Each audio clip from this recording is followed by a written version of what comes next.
So we are now live. Alright. So, recap. When we last left the party, they decided to take up on the offer of the Raven for his knowledge of a secret passageway that would help you get inside the mountain where the Baron's forces were mining for something. You managed to travel through a secret cavern and discovered certain secrets that may pertain to the years of the flare. Possibly. You need to do more research on that. But you did manage to find the entrance and get through. You managed to deal with a good amount of the headhunters and captured a few headhunters as well. And it seems that the informant that the Duchess had infiltrated the Baron's forces was one of the captains that you had encountered. And this individual would help try to discern chaos and give you opportunities to do what you need to do. So with that, we'll jump straight in. So yeah. So let's see. Environment.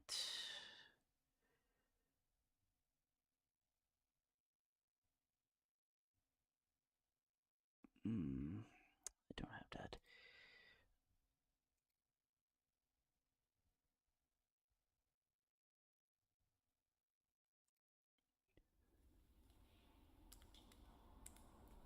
Alright. So, what is the party going to be doing? Me, Layla, and Adrian are going to go follow the directions up to the anti-magic tower defense things. Yes, and I do believe you had decided to take some of the honor from these dead officers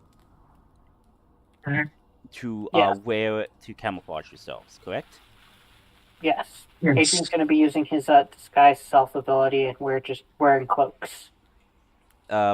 With armors and whatnot, yes. And if I do recall, so Nail, you are switching to the headhunter garments and not keeping with the shinobi samurai mask on your face, correct?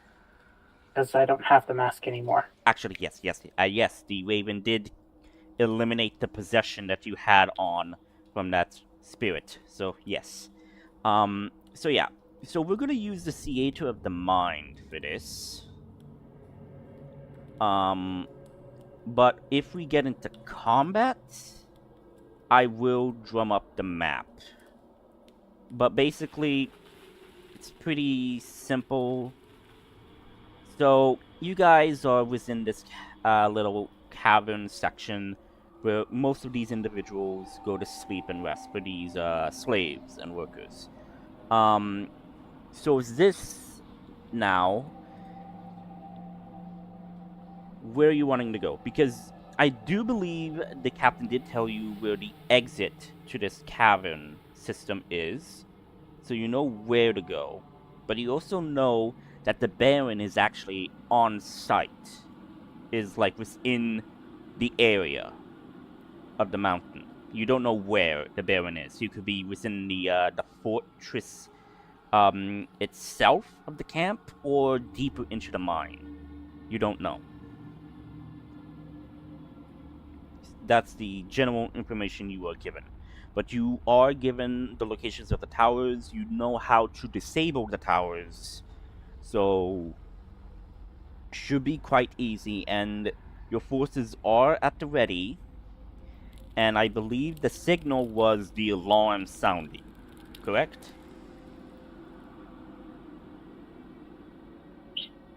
I think we're going to go disable the towers. Yes, yes. Because Because the Baron's not going to leave anytime soon, and if he does, oh well, So you're he's going to not go going to. disable the towers, and basically your army is going to attack when they hear the alarm of this Yeah. fortress. I'm just wanting Yes. to reconfirm that. Okay, good, good. Is there anything you want to do with the prisoners that you currently have? Do you want to leave your your because some orcs and Goliaths did follow you. Do you want to leave them here to keep an eye on the prisoners and like this area as well as an escape route, or do you want them to go with you? So, what we decided last time was that they were going to tie up all the prisoners, Mm-hmm. and then we're going to take the map of the underground area, go to all the places with dead ends that people are mining in, and beat up the bad guys. Okay, so you want them to go rescue their brothers and sisters that are enslaved, correct? Yes. So you want these orcs and Goliaths to do that, cause distractions and whatnot, while the captain will also cause their own distraction to basically create a area of confusion for all of these individuals, while you head to the towers to disable them. Yes. Okay, and that is your like final plan of action, correct? Yes. Okay, so you're going to leave like one or two individuals to keep an eye on your prisoners while the rest are going to go do what they're going to do? Hmm. Okay. Okay, just asking. Just asking. So, two guards are going to keep an eye on the prisoners in this cabin. Do you want them to take them into the secret passage and close the passageway, or do you want them to be in the area of where the settlement is right now, where you guys currently are? They were supposed to take them, basically, throw them in a pile of stuff. Yeah, they'll basically be just hold them where they are. Okay. Because I'm just saying, because some people might come in here, then the alarm might sound, so I'm just asking.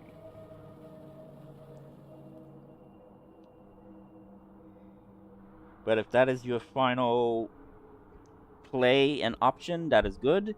So it's that they're gonna go do this thing. They're gonna be stealthing around to see if they could free their brothers and sisters. And you guys are gonna go through. So do you want them to go first, or do you want to go first and see what's up?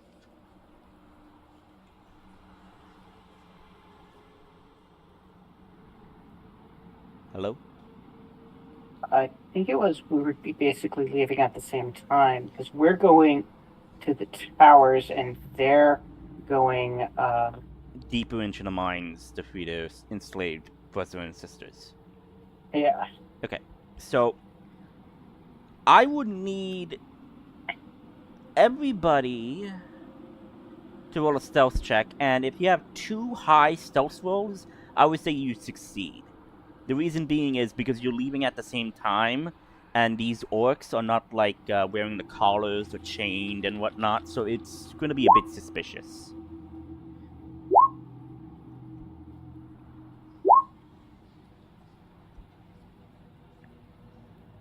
I will roll for Layla. Oh. Okay. I'll roll for Layla and Adrian.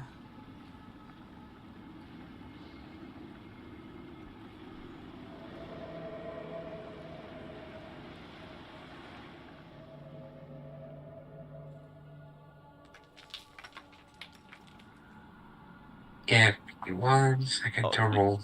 Yeah. Roll for stealth because. There we go. Okay. I am just gonna be rolling. Okay, I don't know why Adrian has this much HP.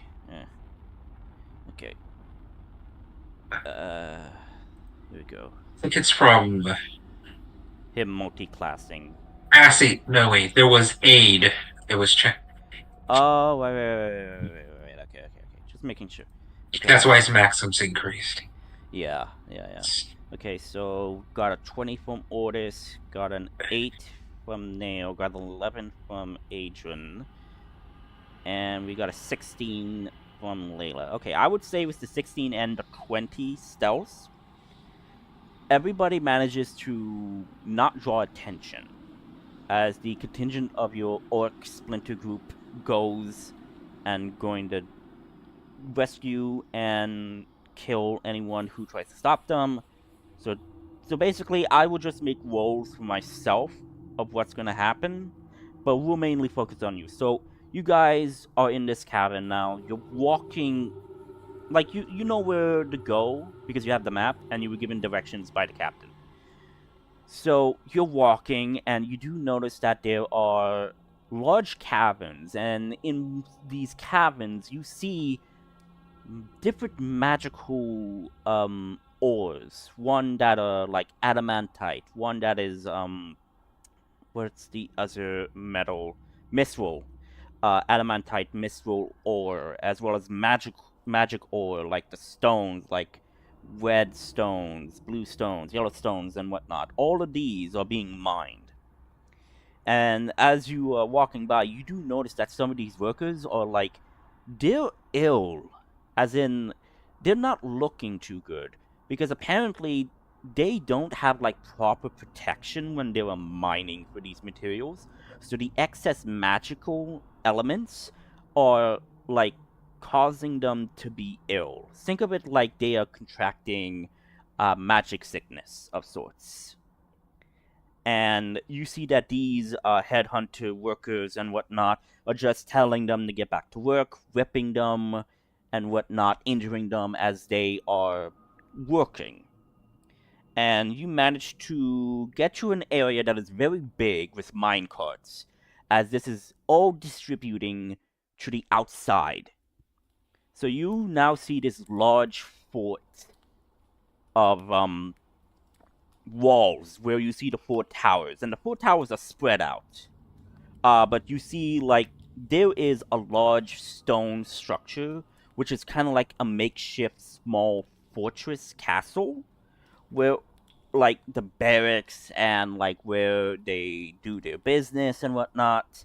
And you then see other. Think of it like as a mining settlement of sorts. That there are houses and whatnot, but all of the workers are sleeping, eating inside the mine. They are not allowed to go outside unless they are like being supervised by the headhunters. And you see that some are being used to push or haul in like heavy tools and equipment back into the mines. And you just see everybody is working hard. You see, you actually do see, two strange, humanoid creatures. And I do believe that you guys did encounter them. But you do see two of these golems.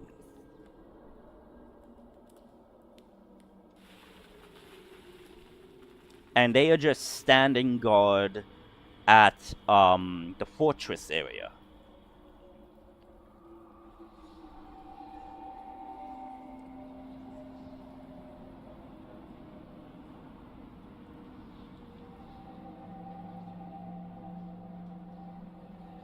That is the area with the tower, correct?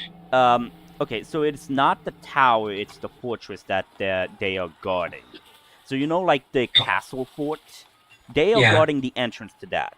Those are the two entities that you see guarding. So it must mean that they're guarding it, like taking over from the regular headhunters because something's going on or something is important within the fort. You do see that, well, actually, give me perception checks, all of you, and I'll tell you what you see. Am I with them? Yeah, like Otis, Nail, Layla, you're all together. While the orcs are off doing their own thing. Oh, not one nail, damn. Oh, I see nothing. You're just walking by and you just see like a little butterfly and like, ooh, pretty. But yeah, Otis, give me a perception check. Yeah, and Layla, if you're there, could you also give me a perception check? I did. It's right under my stealth roll. Oh, 16. Okay, it's just like two 16s, and like, oh, that's so similar. Okay, and just give me a moment. I'm also gonna roll perception for Adrian.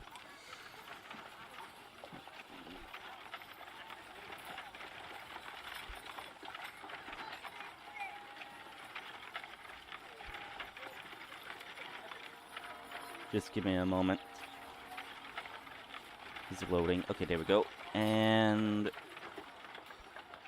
ooh, okay, not great. How do you roll bad for Adrian when Adrian rolls I don't crit know. all the time? I don't know. I'm cursed. Maybe I have the Will Wheaton curse. Well, also, because Adrian has advantage on like everything, including visual perception checks. Oh, shit! Right. Okay, so I'll roll again. That's how Adrian rolls well, is he doesn't roll once. When he Yeah. attacks, he doesn't even roll twice, he rolls 3 times. Yeah. My apologies. It's been a while since I done all of this for him. Come on. Load.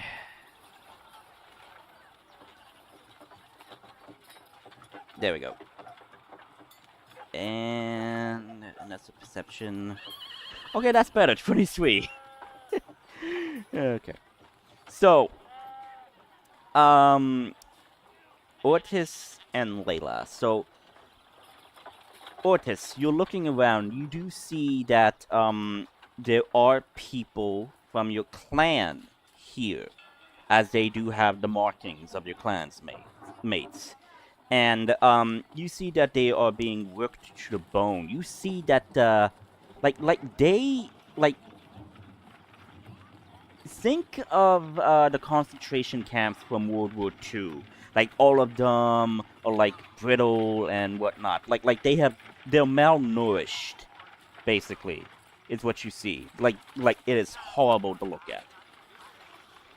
And you see that they are not doing good. They are being worked to the bone. And as soon as one like trips and falls and spills like a pot of food and whatnot, they are immediately being whipped by these headhunters, calling insults to this fellow orc from your clan. And Layla, as you are doing perception checks, you see someone you never expected to see. You see an armored individual. However, this armed individual is bearing an insignia that you recognize. And it is that of the order that you were part of from Firhum. The Inquisition, of sorts. The special, like, police force you were part of. Interesting. Yeah, I do believe you actually gave them a name.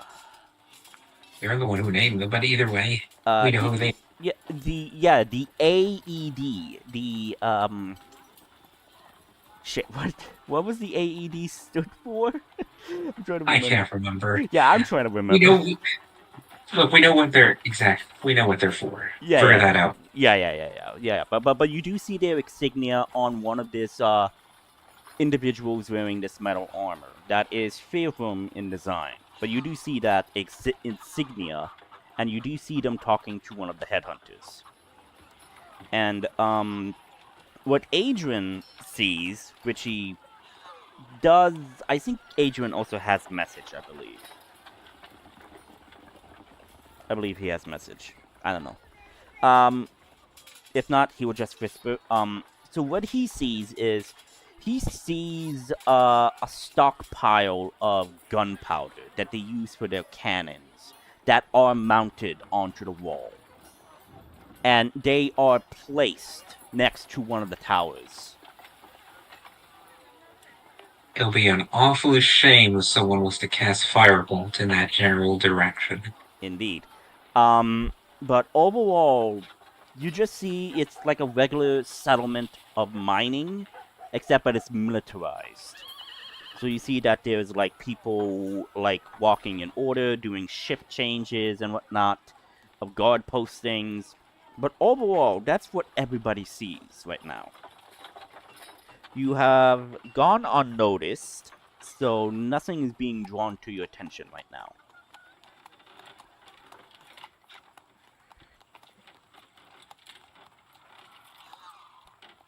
Are there any exposed flames like torches or candles? So there are torches, yes. Like, you know the torches that you, like, plant into the ground and you light them? There are torches like that, like in the pathways, as well as where there are tents and buildings and whatnot. So there are torches and whatnot, and candles, yes, but they are secure in a sense. But you could, if you so wish, to sleight of hand, take a candle from an unexpected individual. Is that what you're wanting to do? And use that as like a delay fire device to try and burn the powder? I was going to knock it over very simplistically. Let's see. How far away are we from the gunpowder storage? Okay, so the gunpowder storage. Okay, I'll actually do a map for you. Give me a moment. Give me a moment. I will do a map for you guys.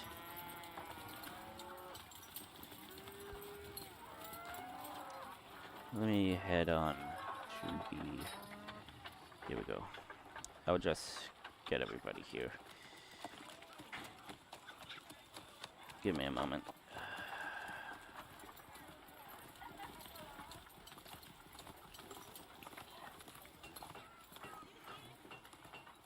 I think that is everybody.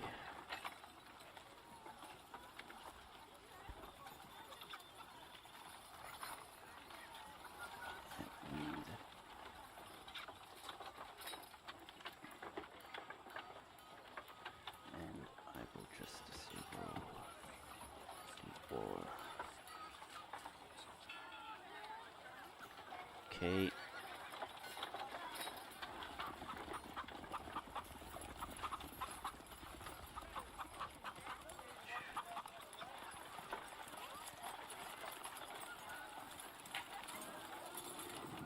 Okay, so I'm just gonna go into the map section. Oh wait, no, I can't. Right, I forgot.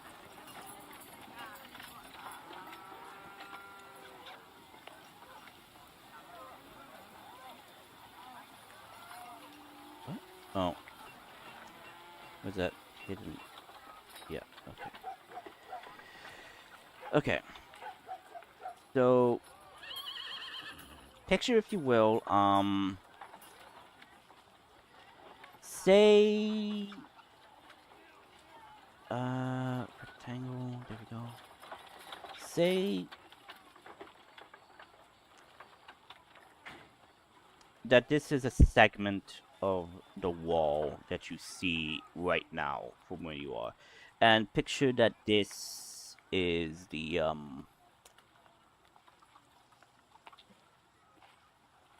picture this as the mine entrance, the blue.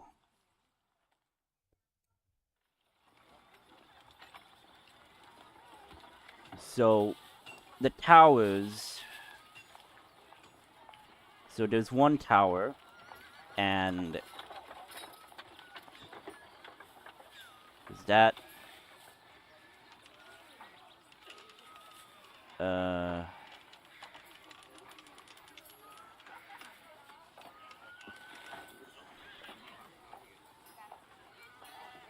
Yeah, I'll just, copy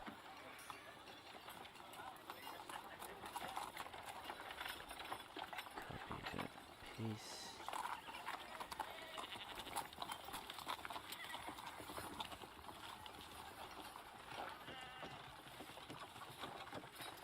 So, there's one tower that's way...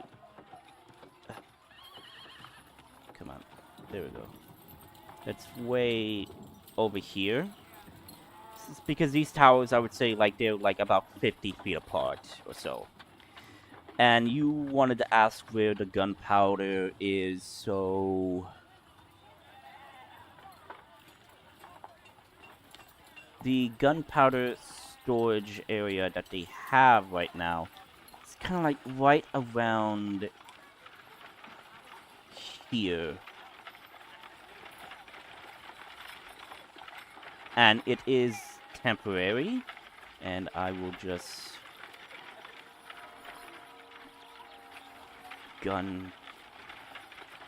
I would just say black powder. Black powder. Black powder. Storage.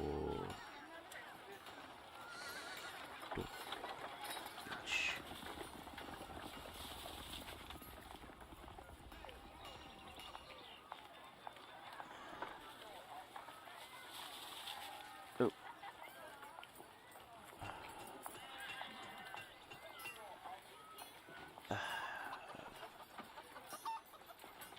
I'm trying to increase.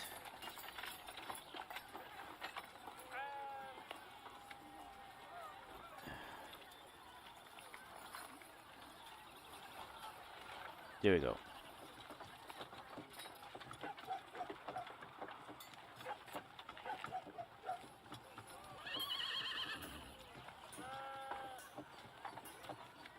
There we go. So you see the black powder storage is over here. You see one of the towers here, and here's a tower here. Are you there? Yeah. Yes. Okay. Where's the entrance to the tower? So the entrance to the tower, give me a moment. I hate when that happens.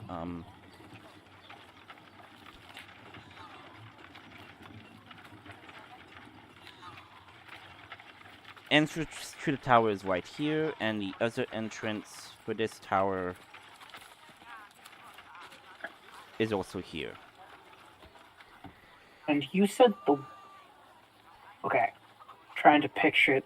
The fortress uses the mountain as a natural barrier, right? And the wall basically covers, like, one side of it? Yes, yes. So one side is the mountain, and it's impossible to do a flanking maneuver on that side of the mountain because of how sheer the mountain range is. And they're using that as natural cover. The only feasible way is to get through the fort wall, but that is heavily defended by cannons and artillery and the anti-magic zone that they have produced. Okay. Which of these towers is at the end of the wall? At one of the ends of the wall? So there are other ones, but I would say it probably will be this one. Okay, so that's one we want to go to. Because like it's very big. It's a very big wall, but I'm just like giving you a little aspect of how big this thing is. This is like a zoomed in situation, but if you want like a zoomed out interpretation of it, do you want that? Not at the moment. What's the building that the storage is made of? So this Is it a stone building or a wood shack? It is not a wood shack. It is a stone building, but it's a cobblestone building. So it's... Are there any windows? There are one single window. Is it like an open window, or are there shutters or something keeping it shut? It is a shuttered window. And there is a door, and there is a padlock on the door.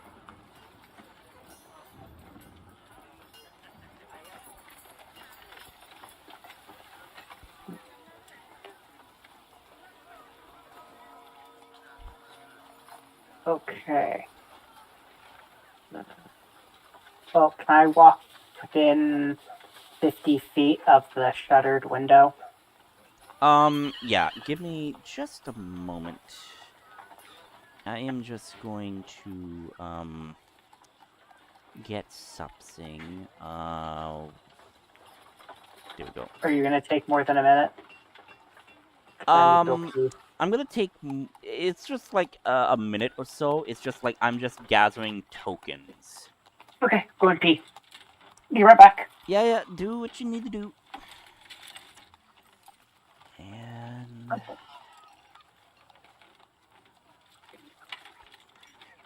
there we go.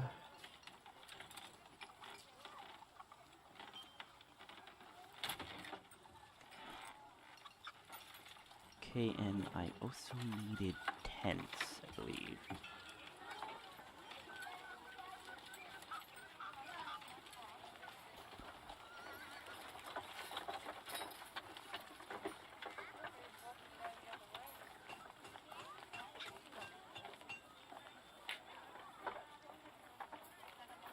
Okay, I don't know why it was like that. There we go, that's better.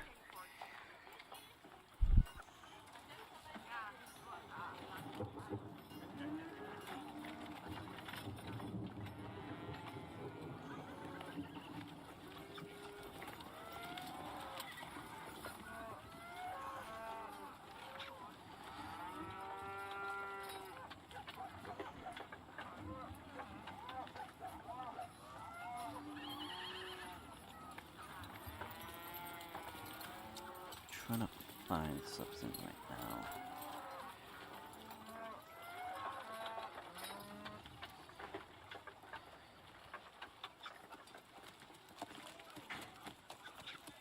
I don't know where the tents are. Is it in the town, folks? No, it is not.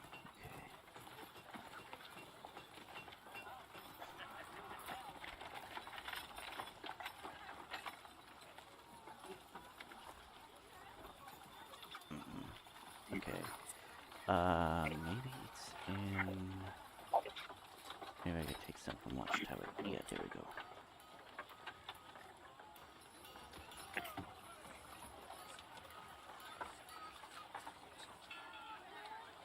Okay. Good with that. Thank you. Hey, Layla. Sorry about that. No, it's fine, it's fine, it's fine. Why did I make that bigger? Trying to... Yeah. Okay.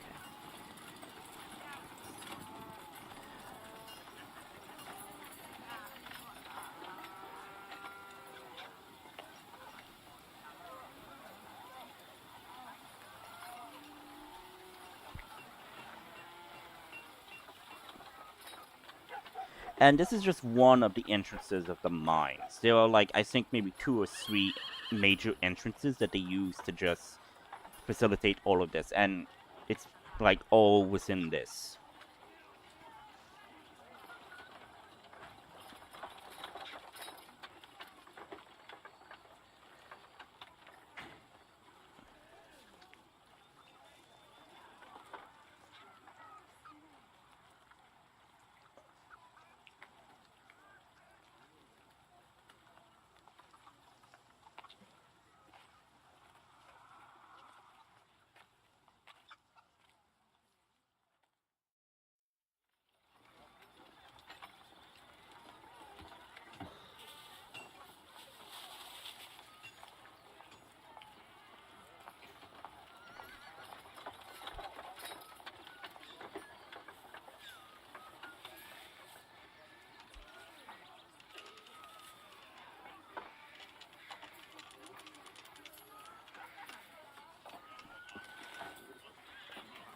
Yeah, I'm gonna quickly head to the bathroom. Yeah, you do what you need to do. I am just setting everything up. Okay. Okay.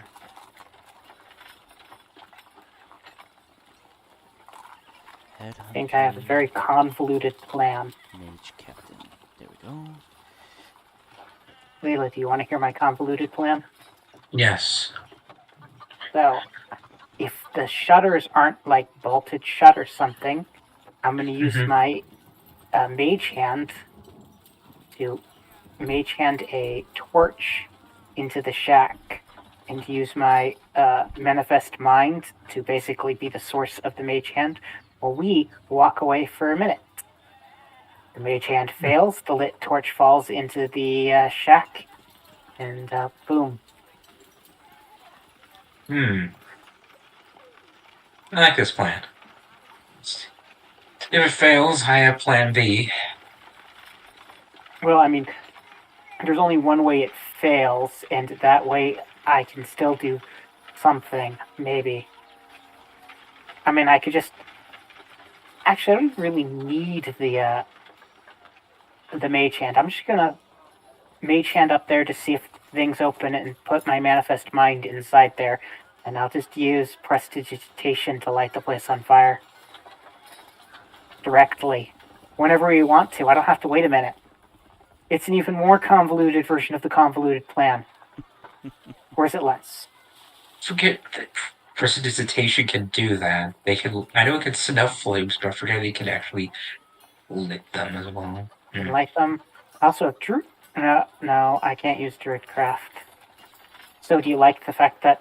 Oh, have you read through any of your spells? You'll notice all of your spells have a new tag. I haven't. Yeah, look through your spells. Oh wait, you're not using D&D Beyond. In No. D&D Beyond, every spell has a new tag now, even though it's not out yet. Oh, because of the rework, right? Yep, all the It's legacy spells. Is it is the new tag like legacy or new or? The new tag is legacy. I see. Every one of my spells has legacy attached to it because it's not from the new book. So yeah, because I have telekinesis, my mage hand can be invisible. Go 60 feet instead of 30. Oh, okay, that's good to know. Oh yeah. I guess you probably wanna read this.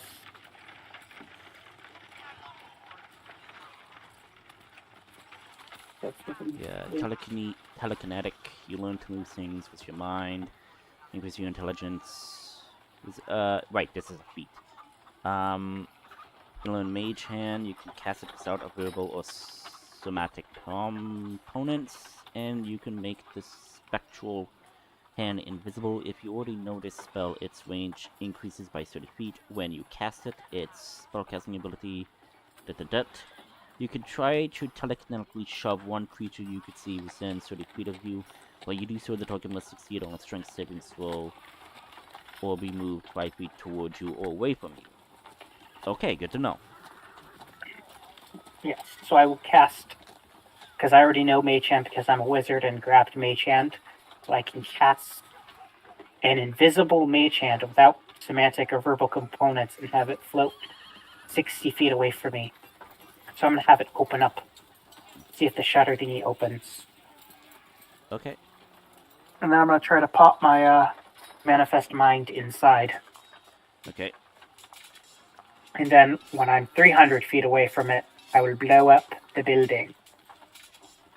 I would say... Would you want Emma to be with you, or would you want Emma to go with the orcs? With us? Okay. Okay. Yeah. I'm only asking. So, I would say at this point, you guys are currently, like right around here. Right now. Like, you're in this general vicinity in between this smallish encampment where you see the wall over there. Where is the window in the storage? Is it on the side or is it on the front? I will draw it for you. So I'm assuming the door is like right here. Yeah, so this is the door. The window right here. That's an annoying place for a window.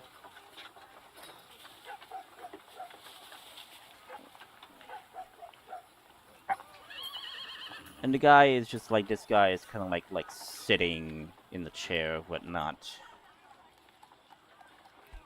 With his sword.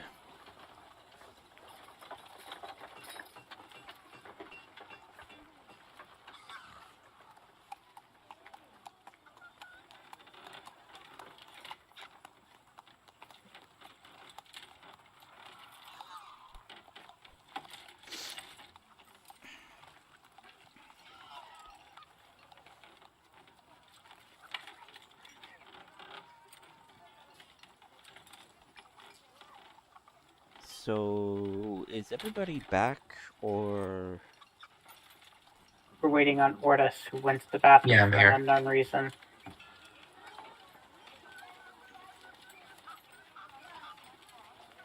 Okay. I don't know how long it's going to take Ortis to go to the bathroom. Okay. Okay, I'm Depends on back. how. Oh, there we Okay. go. Layla, Yeah, you're I was back just as peeing the well? toilet.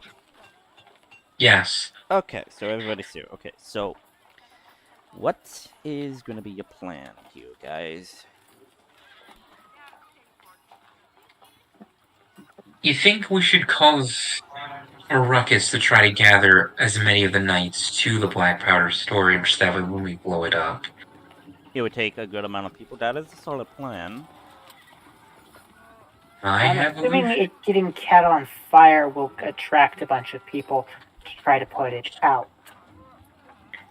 But first, I'm going to silently and without components summon my mage hand and have it float over to see if the window opens. Because none of this works if the window doesn't open. Okay, so you cast your mage hand. Are you within a good amount of range? You are.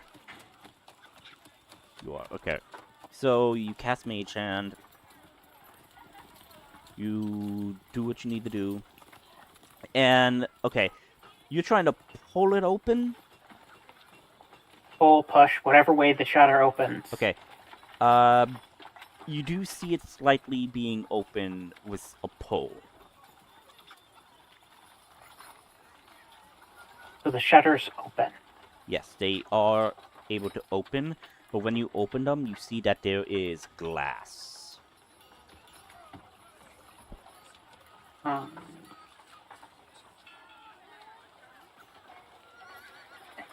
don't think that matters. I mean, I can get in there. I just have to have a place where I need to create echo and then switch. Yes, but I'm just informing you that the window is glass. It's not like an open window. Okay, manifest mind. Okay.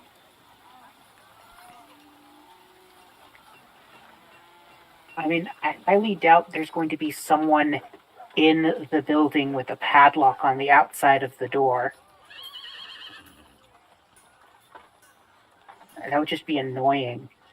Mm-hmm. There's a point at which security becomes too annoying to be useful. Okay, so what are you wanting to do with your manifest mind? So I'm assuming if I go into line of sight, I can see through the open window into Yes. the room. Yes, you can.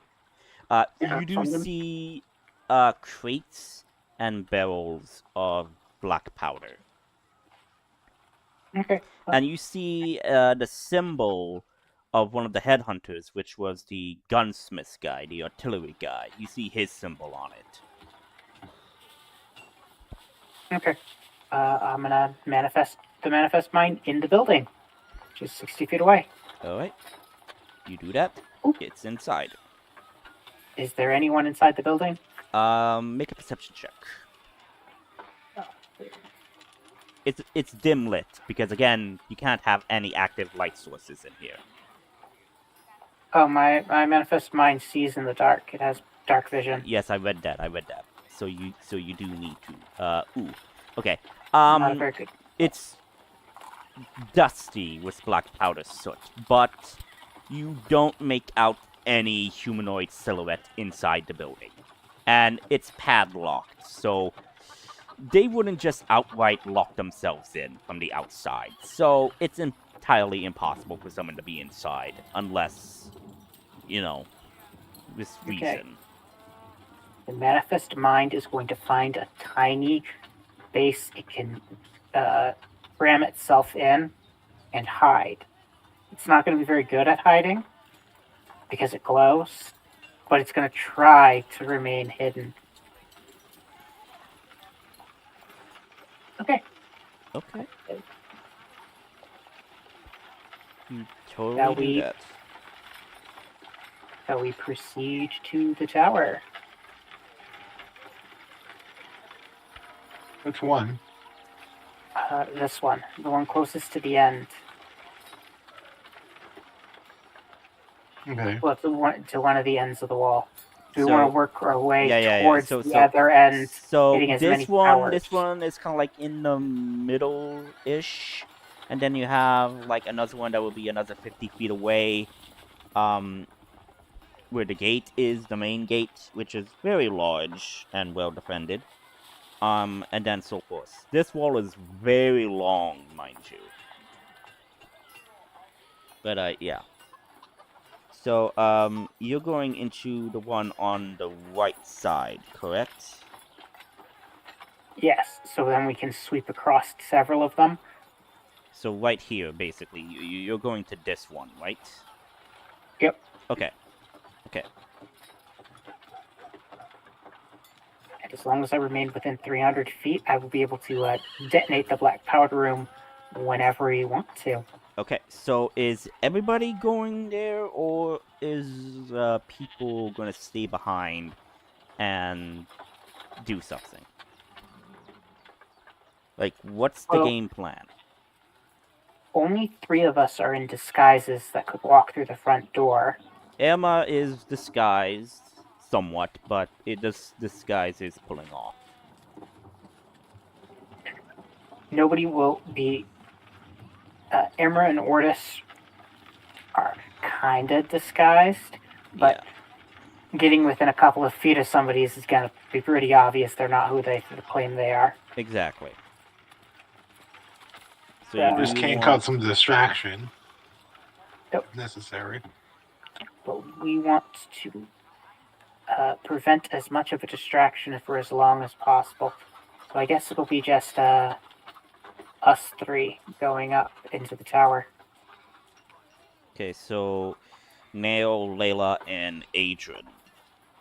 Yep, Adrian followed because he's disguised himself as a commander, captain person. Okay. I And we will. will flank him. Yeah. I will put the Yeah, I would say he put the magic. He's a magic captain guy, so I'll put that on his thing to know that hey, he's disguised himself as that, and I'll put the ninja symbol on you, saying that oh hey, you're also disguised at the moment.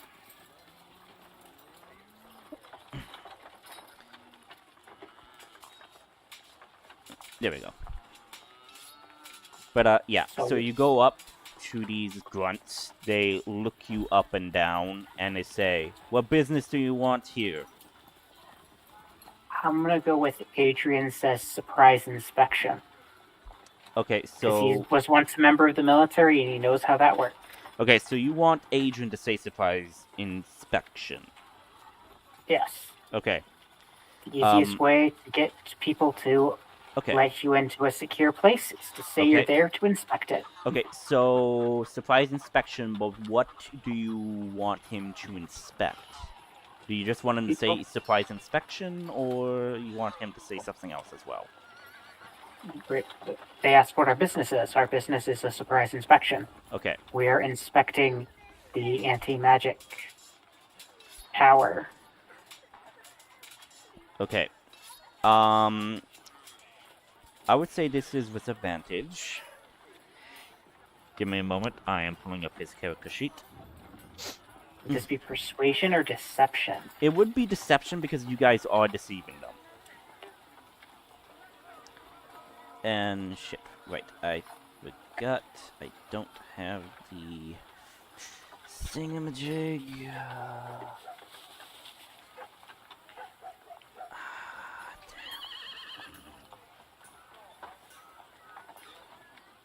Where's the thing?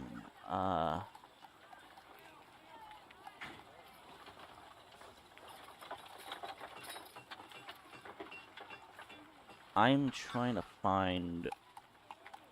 Oh, there we go. Yeah, advantage toggle. There we go. Trying to find this shit. That's why I like D&D Beyond. You just hit shift for advantage. Here we and go. control for 26.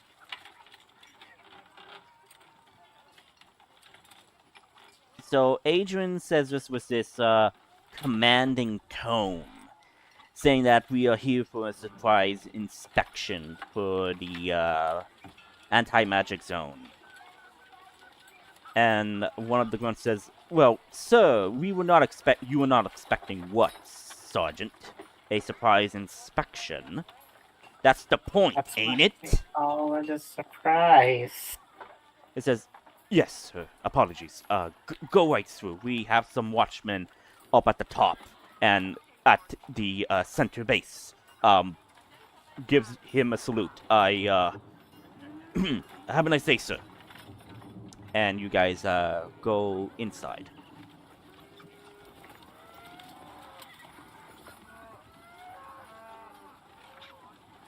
Yep. So you guys are climbing up to the top. Is that where the anti-magic device actually does its stuff? Yes, because the crystal is at the top of the tower.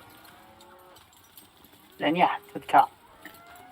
So you pass by 3 more regular grunts at the middle section of the tower, who are basically just, like playing cards and whatnot. Their helmets are off. You see them that they are human and half elves, which is pretty rare.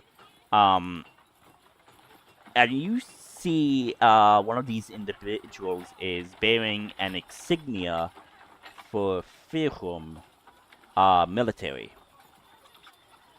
And you're wondering, that is odd because the Firhum military left and never leaves the mainland.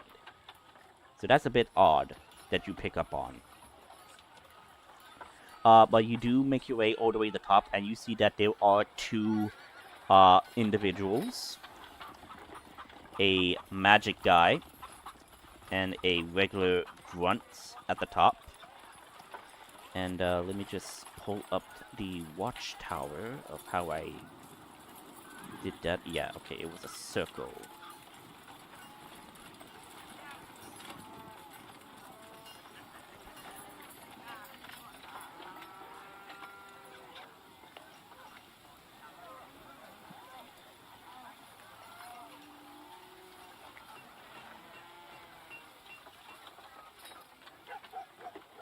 So the crystal is inside this stone obelisk thing, and it's being guarded.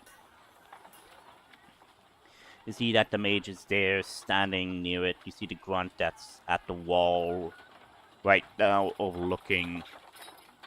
I'll just put you guys there. And I did say that it was 60 feet tall. So the radius would be, I would say, 40 feet. Give or take. So is the crystal just floating? Or is there Okay, a okay, contraption around it? so, yes, there is a contraption. So, you see that it's in a stone obelisk, a stone structure of sorts, and you see that it's obsidian of sorts. And it's see-through, so you can see it, and it's kind of like, I did explain how it was looking like. It was like,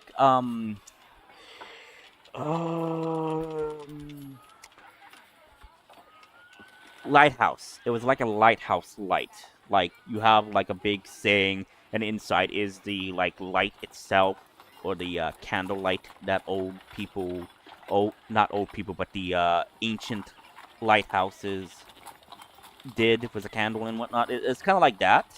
But they have it in the sense that, hey, they could, like, take it out, with a handle and whatnot, they could take it out and like replace it with a new crystal if so need be.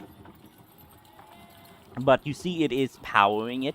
You see that there are arcane sigils and whatnot on the floor around where this stone pedestal of sorts is, where this crystal container thing is. So it is powering the field.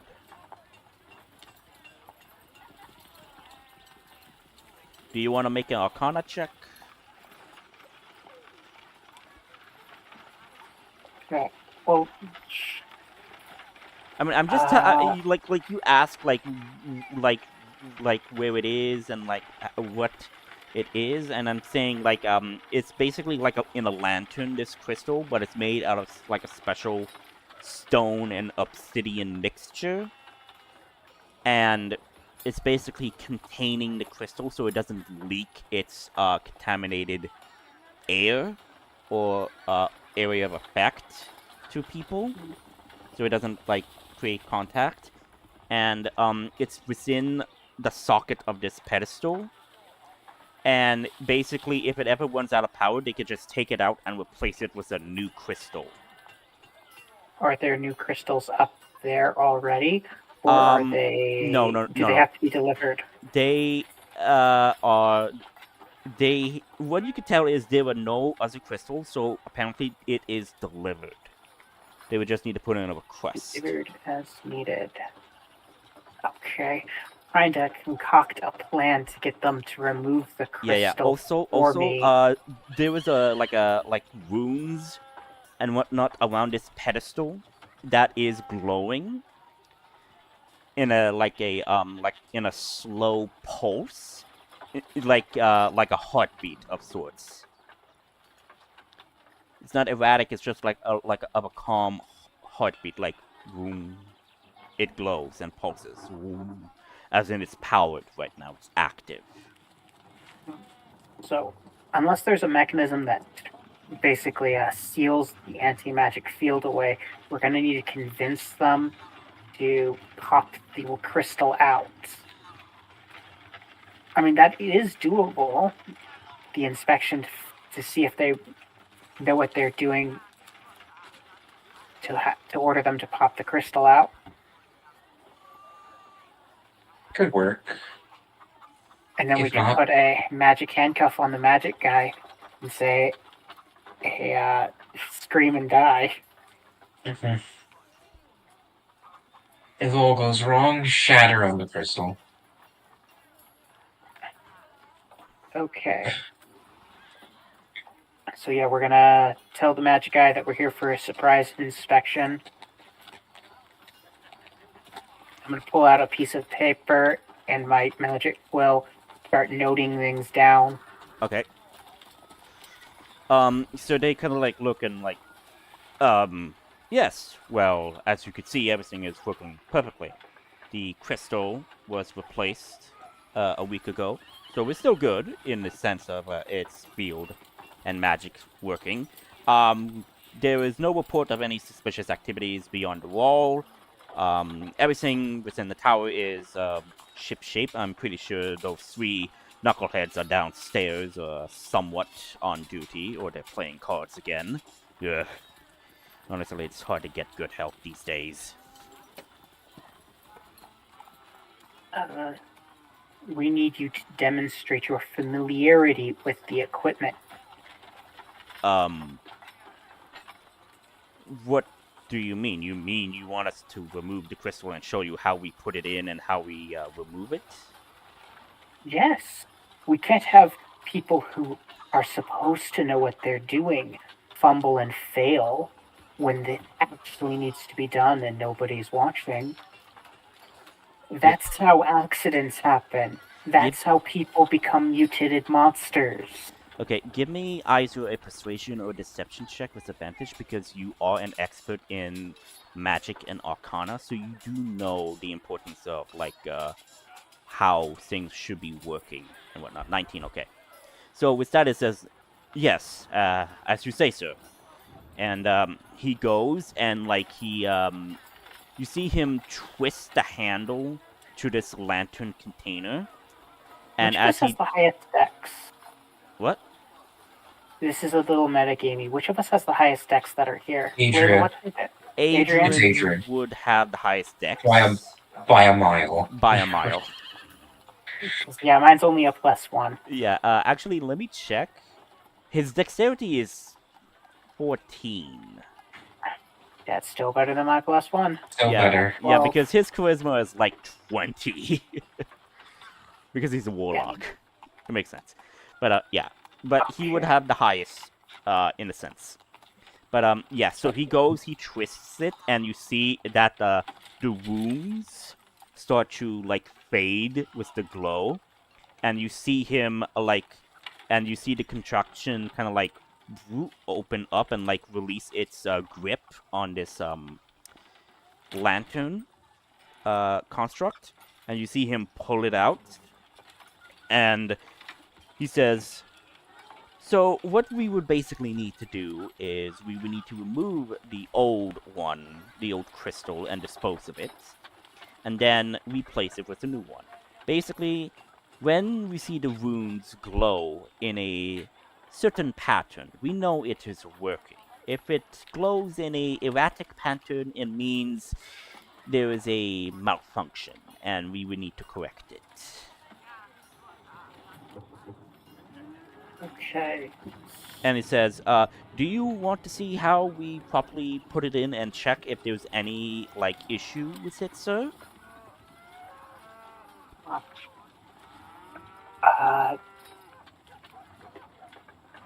Like he's asking, do you want him to show you how we check for, like, any, like, issues with the crystal itself before they put it into the device? Oh yeah. Yes, show us how you inspect the crystal's integrity. So he does that. He places the thing lantern on the table of the whatever it's called. I know the name, but I just can't remember it. Desk. Yeah, desk, obelisk, platform, whatever. And he takes and he basically kind of like says a word that is inscribed on the lantern, and as he says the word, the crystal glows a light purple, and then, like, glows back to a regular glow. It says, that signifies that this is a pure and healthy crystal. If it were to glow a dark purple, it means it is contaminated or basically not healthy. These crystals are somewhat living things, so we need to be careful in how we manage these crystals. Okay. I'm gonna. Layla, do you think now would be the time to spring the trap? They already disabled it? Yeah, they took it out. They're now inspecting it. Yes. But first set off the explosion, and then grab them. No, because Adrian will be actually doing this. Can we get Adrian to do a sleight of hand to put the magic suppressing collar cuff thingy on the magic dude? Okay, so he's gonna go up there, he's going to go look and inspect it, and yeah, he will do a sleight of hand check. And since the guy is distracted, I would say this is with advantage. 14, and this guy's passive. He doesn't see it, but I would say that Adrian managed to, like, just put his hand up and whatnot and says, like, that is very interesting. You are doing a very good job here. And, like, kind of, like, pat him on the back as, like, a attaboy. And then, like, on the third pat, he kind of, like, takes the collar and basically puts it around his neck. And the guy hears the click and, like, shit! And that's what the mage guy says. Okay, so we're going to tell them both to or everything goes wrong horribly quickly. What are you wanting to do? basically threaten them to shut the fuck up. Okay, how do you threaten them? I'll be quiet or everything is going to go horribly wrong very quickly. Roll... Quicker than what we took to put that collar on you. Yeah, roll intimidation, and I would say Adrian will basically, like, have his sword basically unsheathed just to show a little bit of the steel. Actually, no, wait, his sword is, Magical. He would have popped it into existence. Yeah, but, yeah, he wouldn't do that, but basically, he would kind of, like, because the sword would be active, that's the thing, Can I roll with advantage because we're hitting help? Yes. Basically, Adrian's also doing, like, a whole intimidation, whatnot, so yeah, 21. Wait, that's investigation. Oh.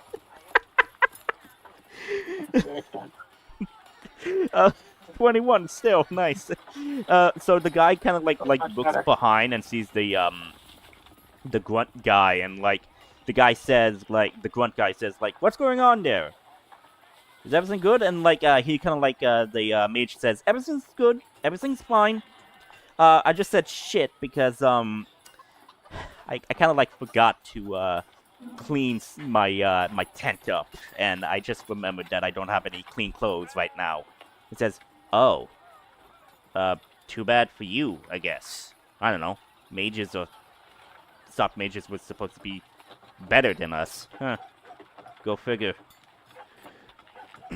And the mage guy, in a whisper, says, listen, just don't do anything stupid, okay? Let's just all calm down. He says this to you guys. Jim, how many ways are there into this room? There's only one way. And I would say that this tower is bigger. So you see where the wall is. So the wall actually intersects into the tower itself. So in one of the floors to this tower, it, like, goes to where the rampart of the wall is, which is just below you. So there's only one way to get up here right now. But you could jump down to get to the rampart. It will just be a 20-foot fall.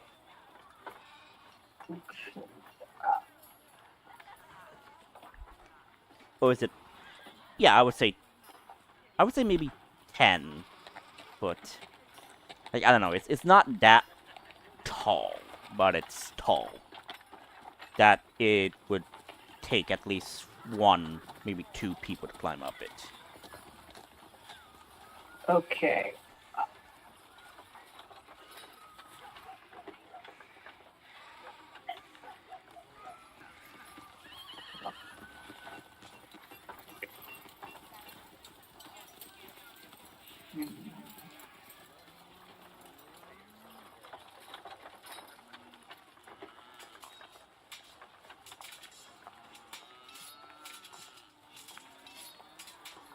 Layla, you wouldn't happen to have a padlock in your inventory, would you?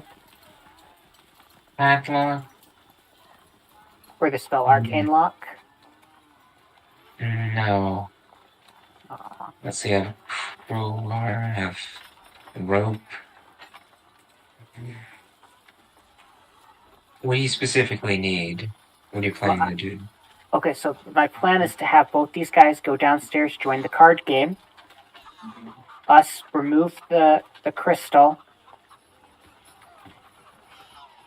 Take it with us. Well, not take it with us. It's like remove it from the area, and then leave and, like, lock the door so people can't get into this room, and then begin to go out through the wall so we can cross over to the other side. I think my what kind of door handle are we looking at? Does it have, like, a regular handle you grab onto, or is there, like, a circle? It's a latch, basically. Is there any security feature built into the door? Because they would want to secure this room if this place came under attack. So does it Yeah, have yeah, like yeah, a yeah. thing to It would be bar it? locked. It would be locked. So they have a way. Is it like a lock you need a key for, or is it like a barricade you put over the door to like seal it? Yeah, it's a slide lock that you would slide it over the door. Okay, I'm gonna tell the mage to take his friend, go join the card game downstairs. And if he says anything, he probably won't live to regret it. He definitely won't live to regret it. He kind of like looks and like gives a nod and like. Or you can tell them that you hand them to the orcs. Oh, he does know magic. It would make this weird. Should I just put him to sleep? Probably don't have enough stuff to put him to sleep. I mean, I was gonna think we could lie to him about a spell that he's not actually under, but he's a mage. He would realize that a random enchantment isn't actually real. He's from Firum, so that is known as the Magic Country, Magic Kingdom of sorts. So, like, he might not know all of the magic. Nobody knows all of the magic. That's the point of all of the magic. He'll be more familiar than most. Yes. Trying to lie that a little light spell that's cast on him is actually a specialized delay fireball won't fool him. Probably. Yeah, you probably do something in Runic. Something from Guntar. There's also Yaren. There is magic there, but not a lot.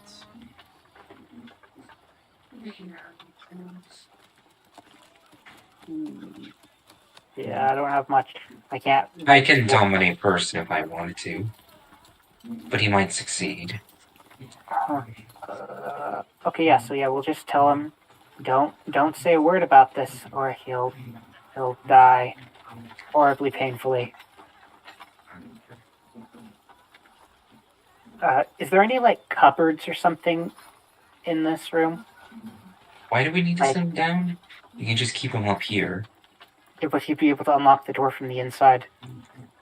If we tie him up, that won't be an issue. The problem is getting both of them to cooperate with being tied up at the same time without making a ruckus. Okay, sure. Well, let's have him call the other guy over and then try to tie them both up. Have them both surrender. I guess. Okay, so that's your game plan. Okay. So he would say, "Hey, dude, over here. The captain wants to speak to you." And he would turn. He would go up, and so Wait, yeah. is his sword still like on his hip or something? Oh yeah. His sword is on his hip.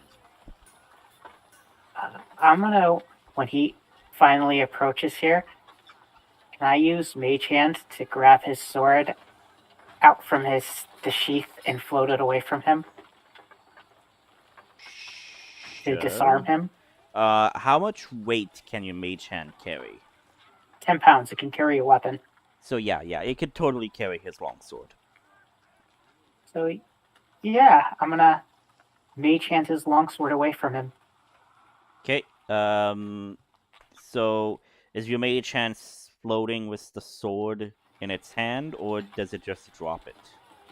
Well, it'll, because it's invisible, it'll just look like the sword is floating away. Okay. It says as it moves towards us and onto the other side of where we are. Okay, and okay, so that happens. He's like, "What the?" And like he just holds his hands up, like understanding the situation, seeing that the mage has the like anti-magic collar on him, and like, well, this is just great. How the hell did they even get in? It says, "Don't look at me. They didn't come through the front. They had to come from the mine. But there's no, like, way from the mine and whatnot. Did he come down from the mountain? I don't know. Well, time to get tied up and gagged. I guess we'll spend some time with some rope and hog tie and gag them.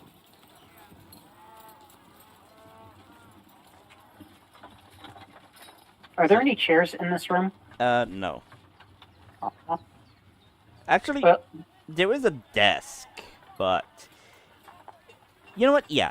I would say there is a table and chairs. Yes. okay, so we will tie them to the chairs.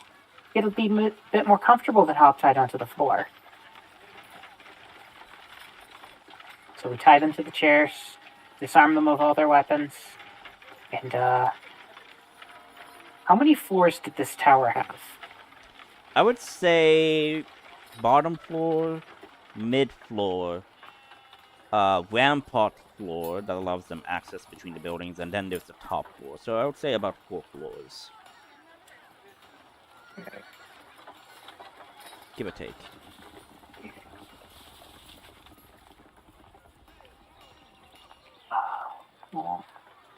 Yeah, so, Layla, how do you want to try to remove this crystal thingy so it's outside their possession?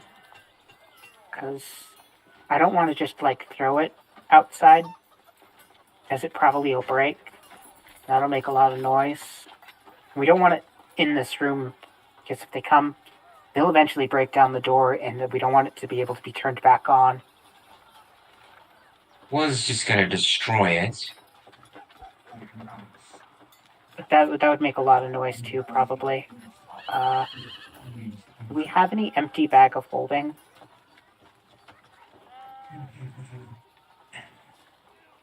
Depends. How many of us have a bag of holding? I think I have one now. Oh yeah, I also have one. Do you want me to carry it? Sure. I could use my bag holding. It's not. Okay. So we'll take the contraption thingy, so it's not here and can't be plugged back in. And then we'll go downstairs. I'm going to cast Mage Hand, have it on the latch thingy for the door, so I don't actually have to see what I'm doing. When we close the door, it's going to lock the door from the inside. Okay. Okay. So they're tied up to the chairs. And gagged. Gagged, yes. Question. You're taking the lantern with the crystal in it with you?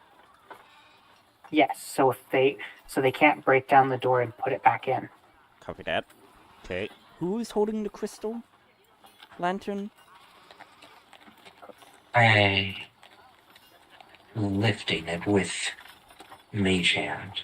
Okay. Is it Wait, 10? how heavy is this That's a good point. lantern thingy anyway? Yeah, So it is made out of regular materials, but with stone and obsidian. It is not heavy. It's not more than 10 pounds. Okay. So How about- is you can carry it. Yes.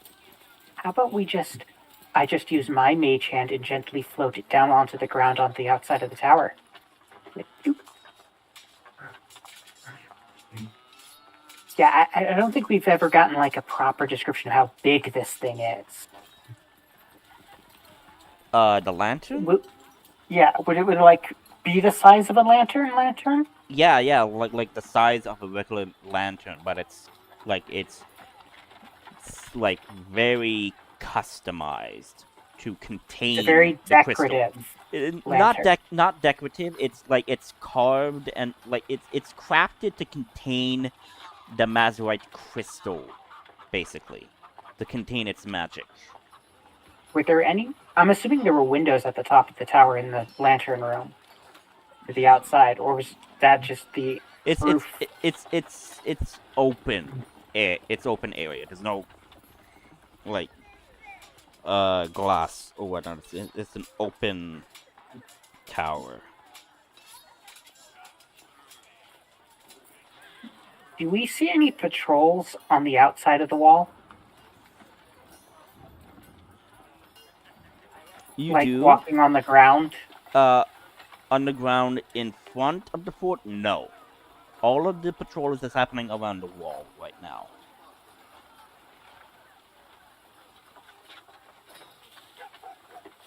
Wait. Around the wall would be the outside of the fort. No. I said on the wall, not around the wall. I said on the Okay. wall. All around on the wall. Okay, hey Layla. As So in if I its ramparts. So I can use my mage hand to gently lower the lantern down onto the ground because it's 60 feet away, and then we can just leave it there. On the other side of the fort. Yeah, on the outside of the forts where there are no patrols going.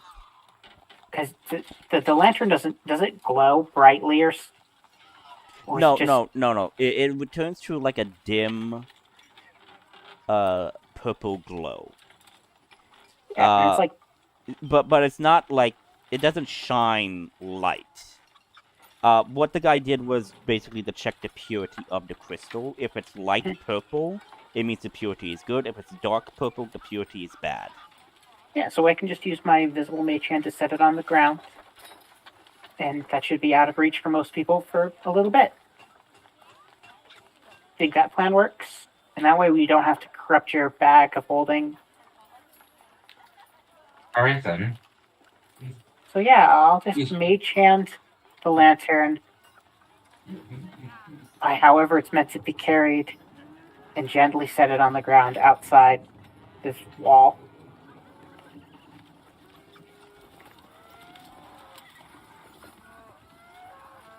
Okay, so you do that.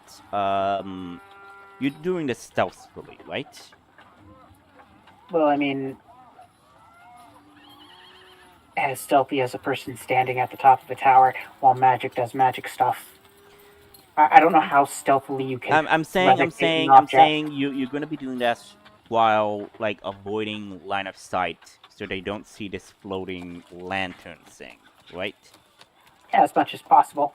So roll for me stealth to see if you could do this delicately without anybody noticing.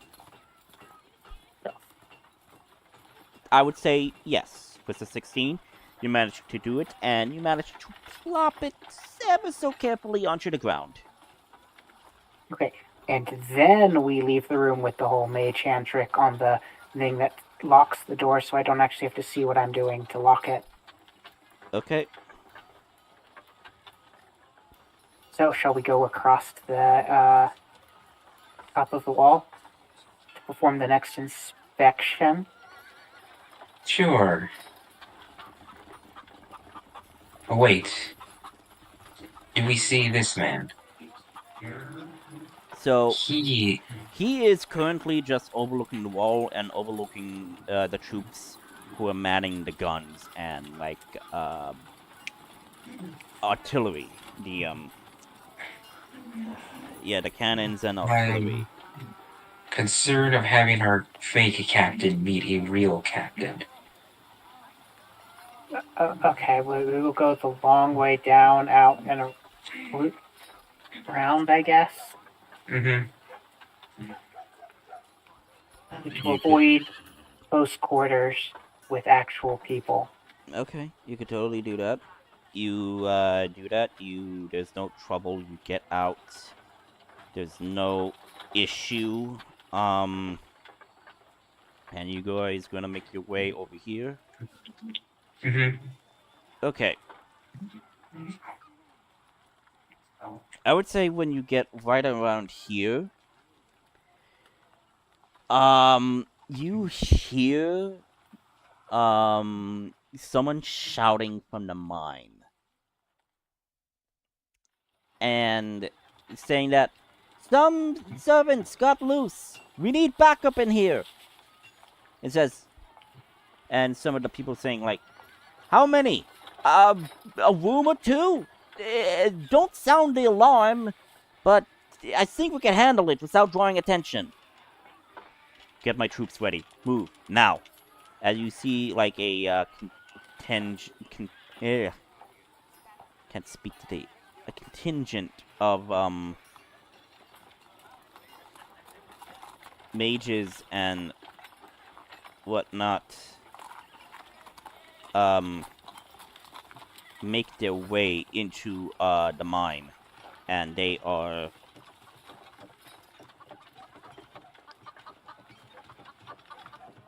gone. Okay.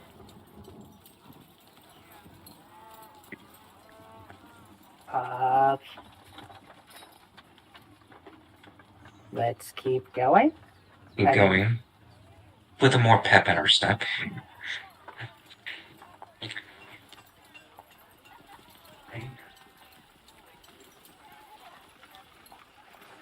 Okay, so you make it to your next. Yeah, you make it to your next location.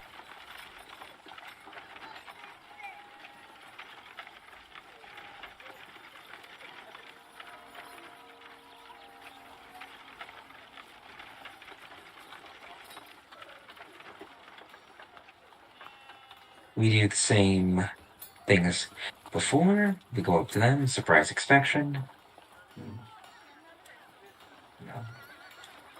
Is that what you want to do, or you want to do something else? That's pretty much the plan. Okay, you totally do that. They kind of look and like, sir, with all due respect, considering of the situation, I do request that we save this inspection for another time.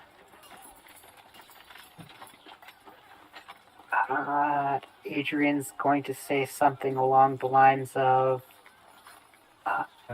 unless we're actually under attack and an alarm is going. What's the guy's name that runs this place? The Baron? Is it a Baron? So the Baron is in charge, but the headhunter, the headhunter's name,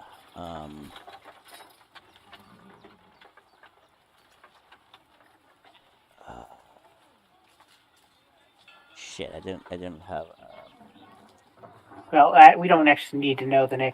It's basically going to say, well, headhunter, whatever his name, is going to want my inspection on his desk tonight.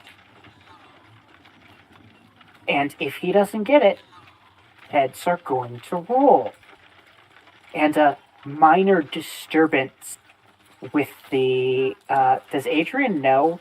Would Adrian know any derogatory slurs for orcs? Since Virhum is not actively against the orcs, no. But You don't have to be against...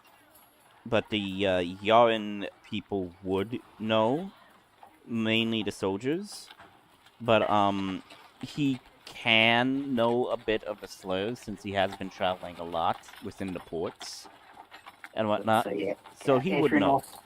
Say whatever the derogatory slur is for orcs.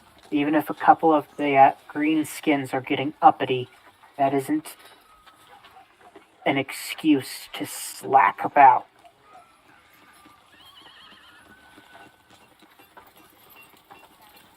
Okay, so rolling persuasion or deception?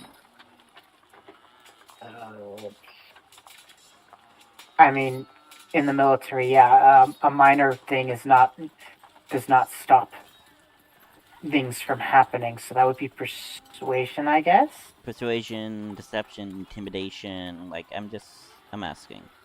It's not intimidation. Is there any difference between his? Is there any difference between any of them, anyways? No, And it's his just like character? is he going to be like a bit, intimidating when he says it, or is he going to be a bit more persuasive when he says this?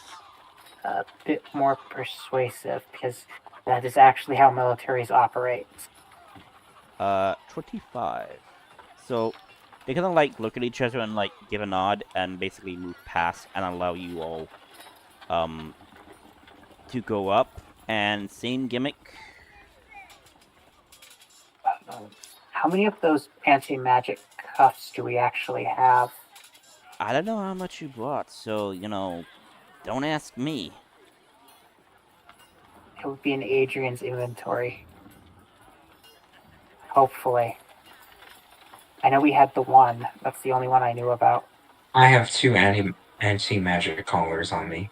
I'll use one for Let me mine. check his inventory. Oh my god, there's so much stuff in his inventory.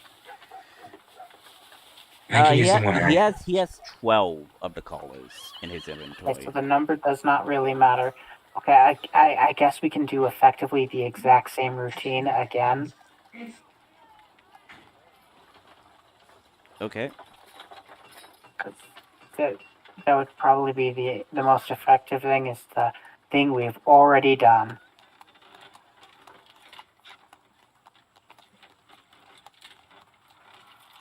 Why fix what isn't broken? So basically same gimmick. I'll just do the whole sleight of hand for Adrian. And since you guys are helping in this situation, he has advantage when he's doing this. 17. I'm gonna give him guidance before we get up there, because I know he's gonna need to do the sleight of hand. 18. So yeah, basically he manages to do that.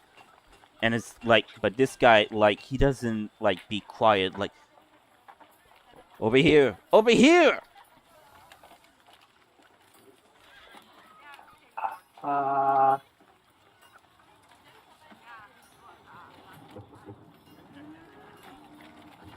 And the grunt turns and, like, draws his sword.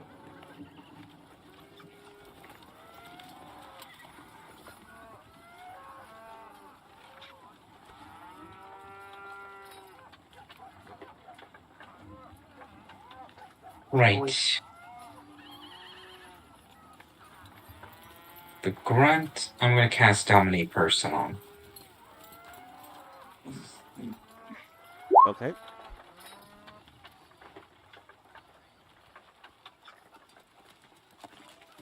What is the save? 16. Say 16.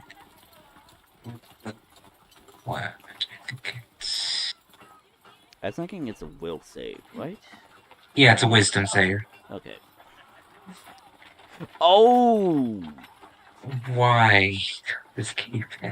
Okay, so you do that, and he holds his head up and then shakes and and he is going to go for a swing at you, Layla.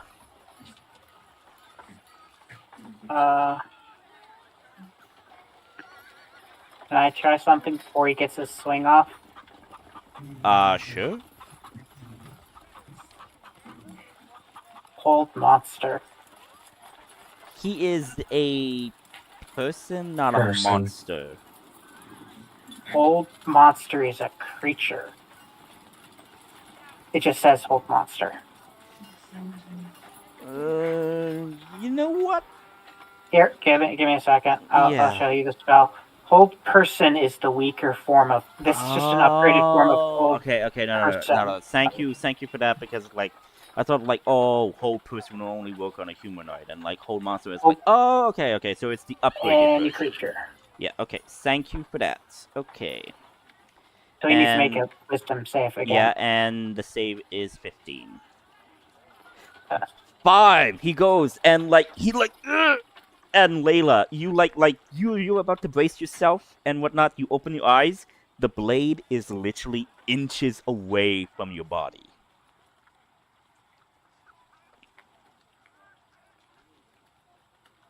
Why they move away?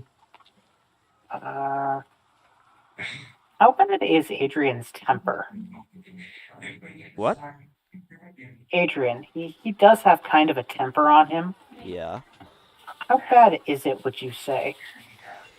I don't know, because that I think- depends on Adrian himself. Yeah, I'd rather not play his character. Yeah, We'll just keep because him- again, I don't want to roleplay his character for him, but I would say that, hey, he's a military guy, so he does know everything about military, so he can pull off certain, acting like a military guy.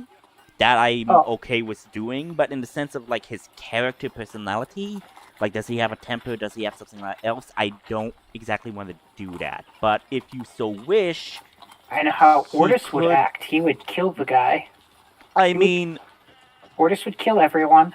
yeah. Or would Adrian react in a vengeful violence kind of way, being like, and I this is think what he's you more get? level-headed in this situation. Yeah, he's a bit more level-headed, but there is a breaking point to him that I can push, but now is not a good opportunity because there's exactly no point for me to push his breaking point right now.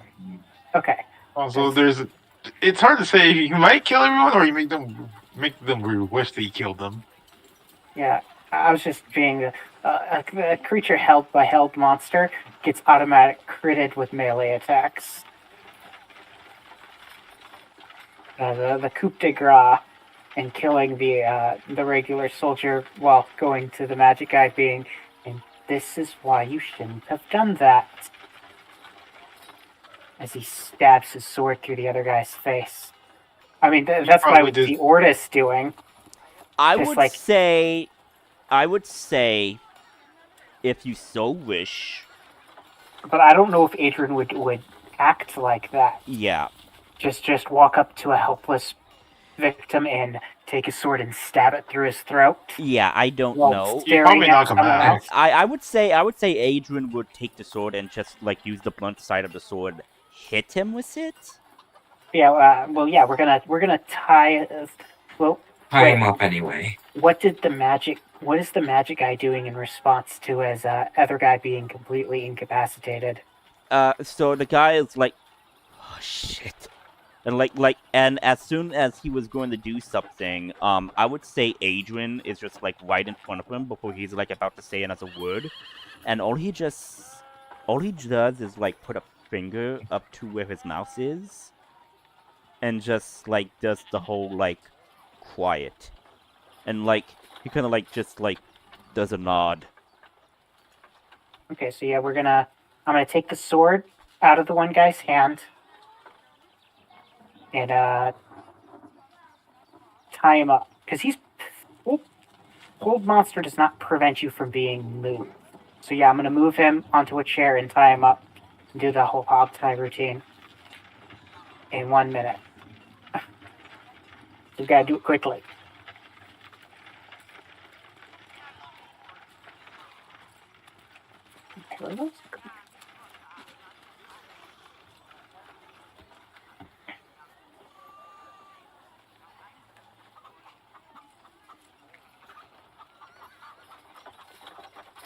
Okay, so you tied him up.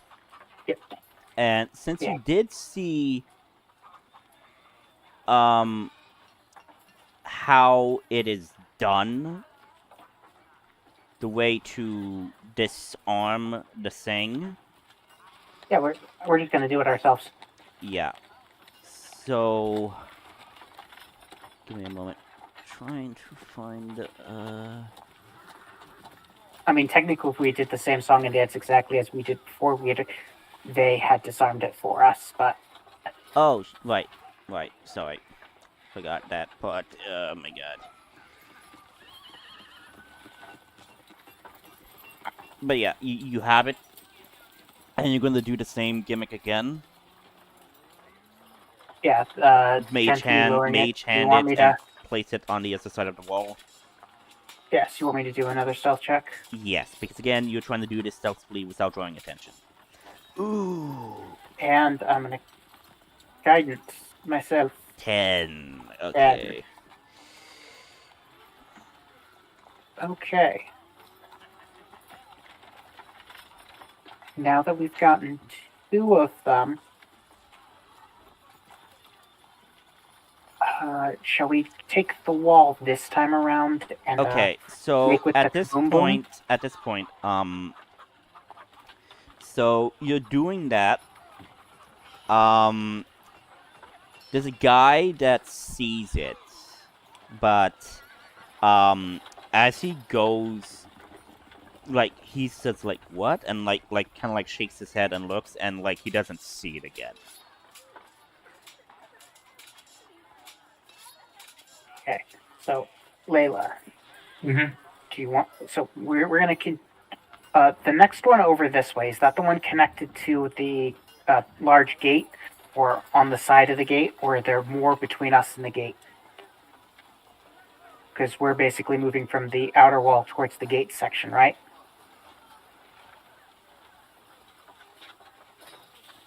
How many towers are we going to take down? So you only took down 2. There are 2 more. Okay. So yeah, we'll So- take the wall to the so- others. Question. So between us and the next tower is the main gate, right? Yes. Okay, does the wall lead into the gatehouse? Yes. The stuff to control the gate itself? Yes. Okay, I recommend the next thing we do is go over and deal with the gate. I'm assuming with these 2 towers down, there's actually now a gap in the anti-magic field. Yes, and I would say people are starting to notice.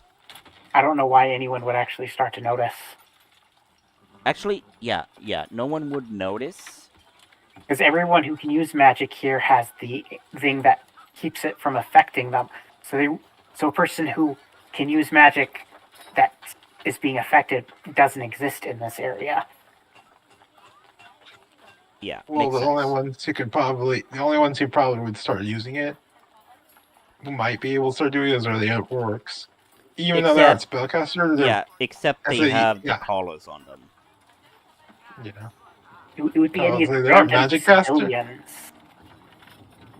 Because this is a city, right? A fortress Settlement. / city. Settlement. So there's gonna be random people walking around who are the cooks and the people who clean out the officers' quarters for them, the servants,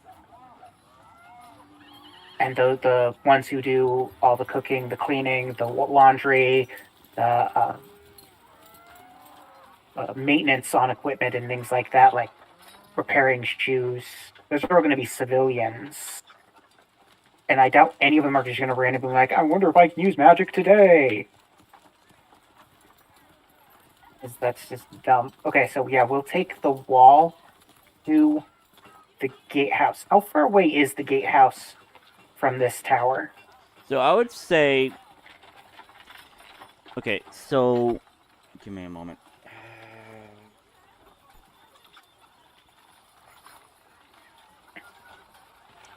I did say for these 2 towers, they're 50 feet away. For the tower that you're currently at to the next tower, but since there was the gate thing, I would say it would be about...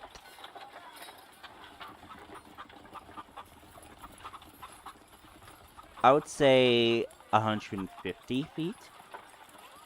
Okay. Because So- in between... Because I'm trying to half it, saying that there's 50 feet of space that makes up the gate and gatehouse. Okay. Is how I'm The gate- portraying it. So the gatehouse is probably going to be directly above the gate. So that's how the mechanisms to open the gate are going to be located, is above it. So we want to get into the gatehouse section.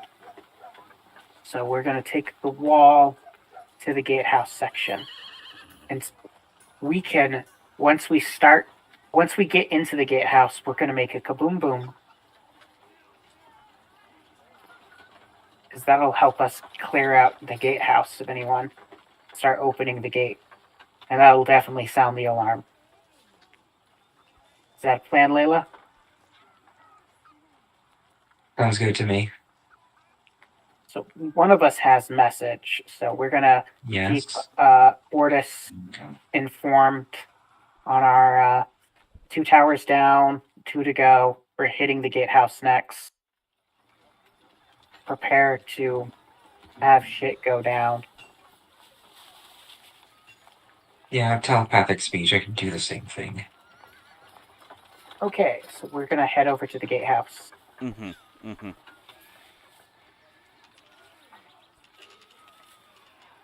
So, give me a moment. Yeah, duplicate.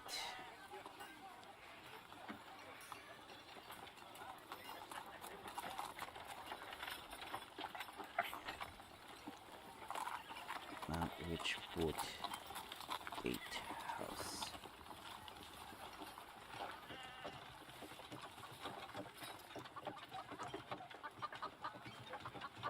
So don't mind that. That everything is the same. Don't worry about that. I am about to fix that.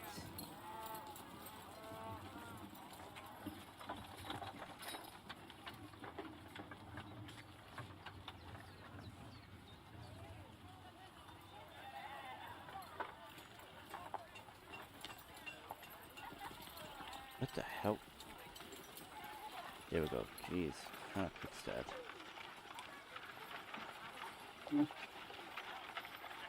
You know, if do you have the Roll20 Premium, GM? No, I don't. Okay. Okay, just...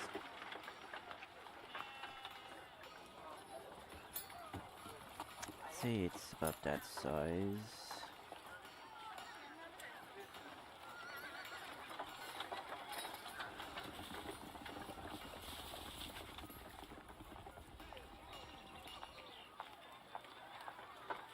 So, yeah. Have you ever heard of the program Dungeon Alchemy? Possibly, yes. It's available, finally. Okay. Just... Unfortunately, the only real way to import the stuff into Roll20, you need the premium for Roll20. That sucks. Yes, because you need to have it to run a script to import everything, and it imports everything, so you can do the lighting and line of sight automatically. Unfortunately, Dungeon Alchemy itself is $45 as well. Yep. I don't have that type of money. I mean, I do, it's just like I don't want to spend it. I mean, like, this is simple. It's free. It's not too complicated. Okay, just give me a moment.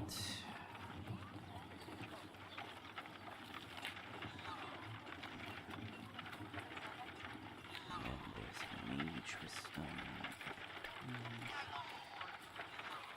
I mean, depending on how easy it would be to import, Dungeon Alchemy would probably be surprisingly actually easier than what you're doing to make.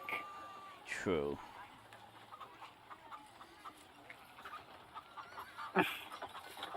You literally just drag squares to create sizes, and it auto-populates the rooms with various themed stuff. Yeah.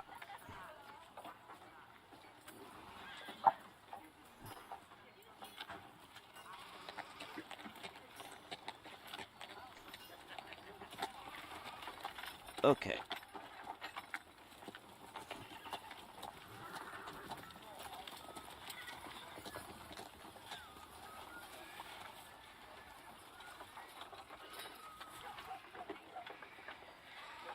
Okay, so my question is, did you guys exit the tower and then making your way to the gate, or are you making your way through the ram part itself?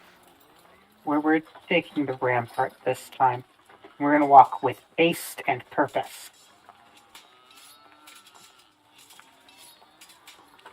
Okay.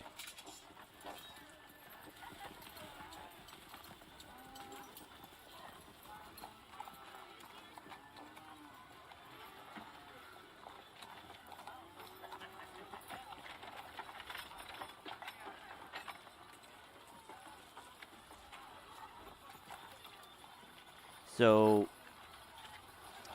right, shit, I forgot. Your, well, actually, I'll just have it here and whatnot. So you guys make your way there. You make your way inside the gatehouse. You see that it's kind of like a mini office. You see there are headhunters there. You see two mage captains. They're basically having like a type of meeting between them two, while the grunts are handling other stuff. You do see the mechanism, and the mechanism is kind of like underneath where you are because this part of the rampart is made of wood. You said the headhunter is here? Or did you just say one of the headhunter's guys are here? I said that there were 2 headhunter mage captains, and then you Okay. have the grunts, and they're having a meeting with the 2 of them. As in these 2 headhunters are having a meeting, a discussion, while the grunts are doing something else. Do we overhear what they're saying? Do you want to overhear what they're saying?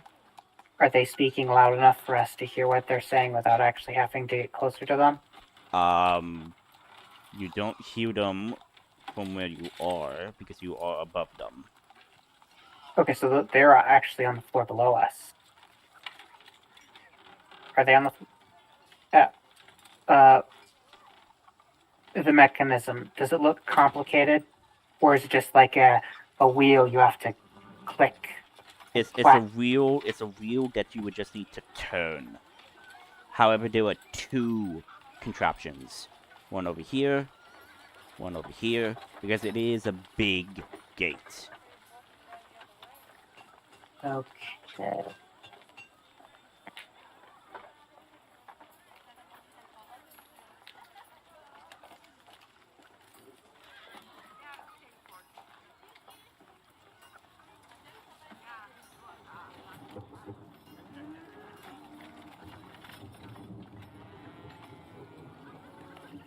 Is the gate currently open? Gate is closed.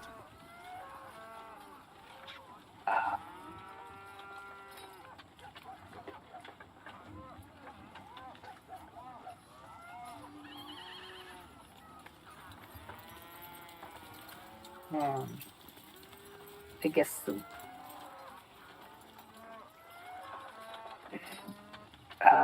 Do we want to just wait for Adrian, see what he has to think, so he can make his first decision of the night, according to his last message? I would say yeah. See if Adrian's going to be another hour, and we'll decide when he comes, because he should be joining us any minute now. Yeah. Because my next thing is to try to persuade the guards Another open the gate. surprise inspection. Open the gates. To open the gate and then explode everything and kill the guards. Yeah. So hey, the team is going to breach and open the gate. Because the thing will be to open the gate, somehow sabotage it to stay open, which is probably not even possible. Because we don't have time stop or anything like that. A gate like this would be designed to be able to easily be closed, not held open. Yeah, because you will need to turn the thing to open the gate, and you need to hold it open. Well, there's probably some ratchets or something that keep it from closing back in on itself. But breaking a couple of chains or something would just cause it all to collapse down and shut. Yeah. Yeah. It's probably a portcullis. A series of interlocked iron bars. Yeah.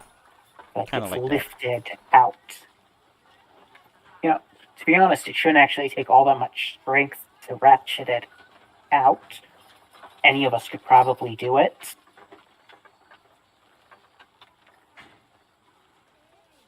It would just take a little bit of time, being a time-consuming process.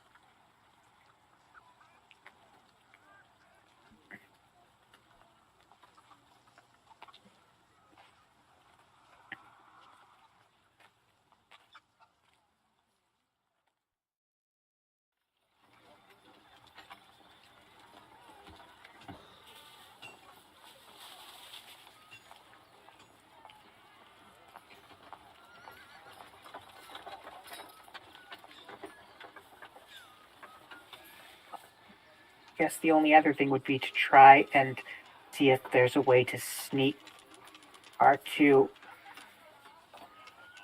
external compatriots into the gatehouse so they can open the gate. But I don't think that would do much.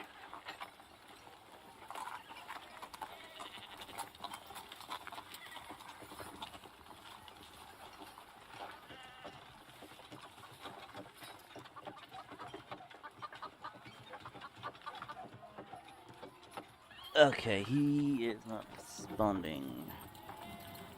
Okay. Because I So, know, like, his work asked him to work overtime. mhm. But this is a major moment, and I don't want him to miss it. Act-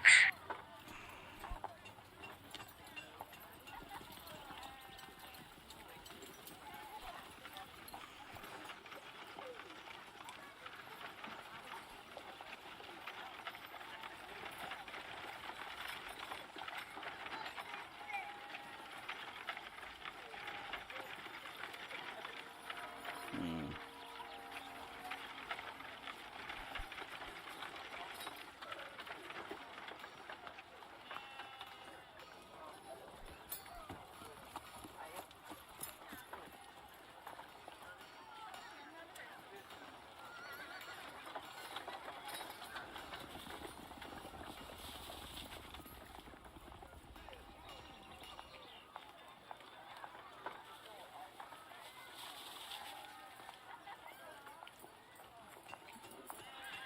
But I guess with this, you guys could solidify your battle plan for what you're gonna do. the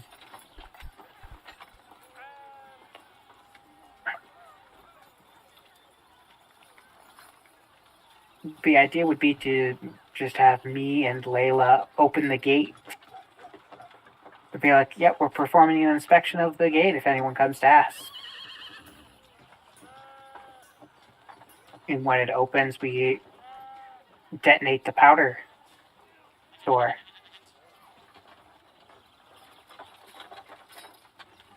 And then hold the gate for as long as possible.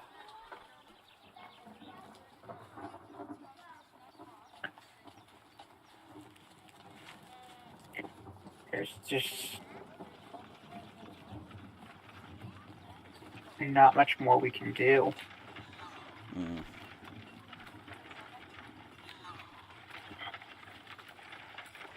Once the orcs start breaching the actual wall, we can then rush through and take out the other two. Hmm. My question is, Ortis, are you gonna rejoin the group up into the gatehouse, or are you gonna remain there, outside of the gatehouse? Right now, he's outside the area, just still in the mine, being kind of like inconspicuous. But he can. Yeah, If they're inconspicuous. if they're about to do it, he can just start running towards one of the gates and start cutting and chopping. Well, the gate is probably made of iron, so we are going to literally raise the gate. Mm-hmm. I meant, you just the try to get up on the tower. wall. I mean the tower. One of the other towers, and just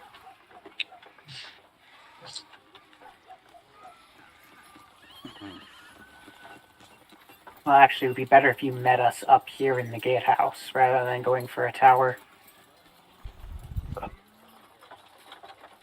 it's. I mean, it is possible for Orius to try to sneak past everyone and just use this echo to teleport. That's what I was thinking. Just send you a message and tell you to get ready.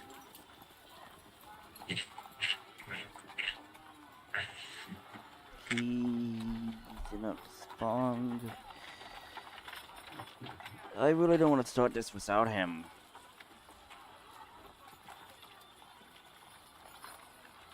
Five-minute break. Sure, why not? 5-minute break. All right. 5 minutes.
Nope. Oh, hi. Hi, sorry I'm late. Full then, so they left without me. Sorry I'm late. Hey,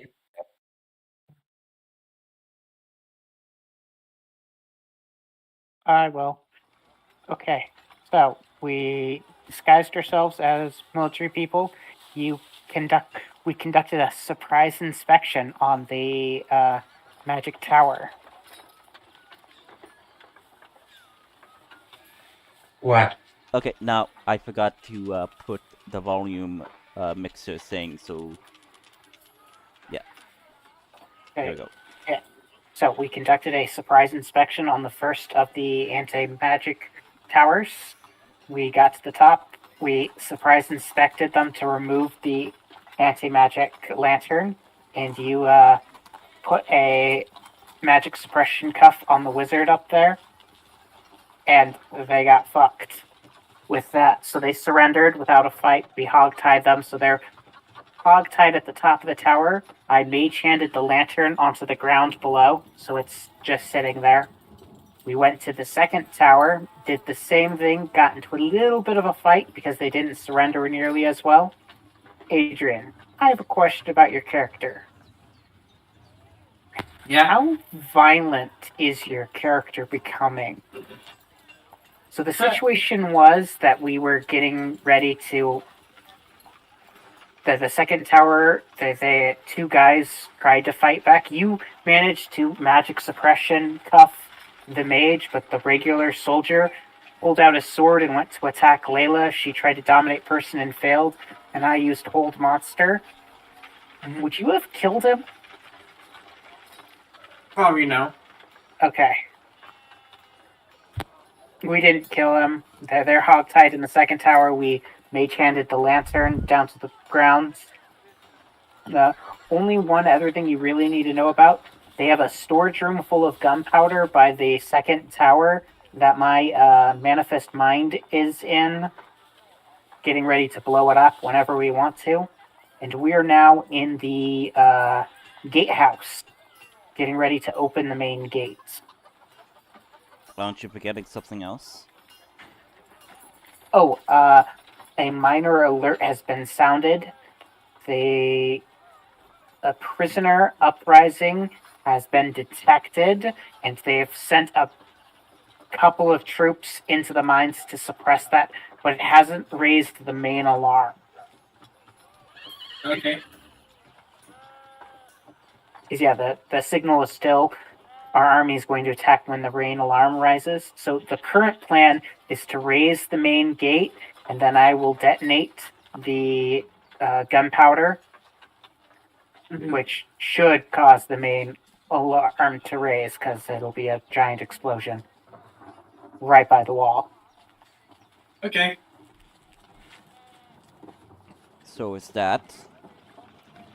Say what you guys are gonna do, and I will just play the NPCs.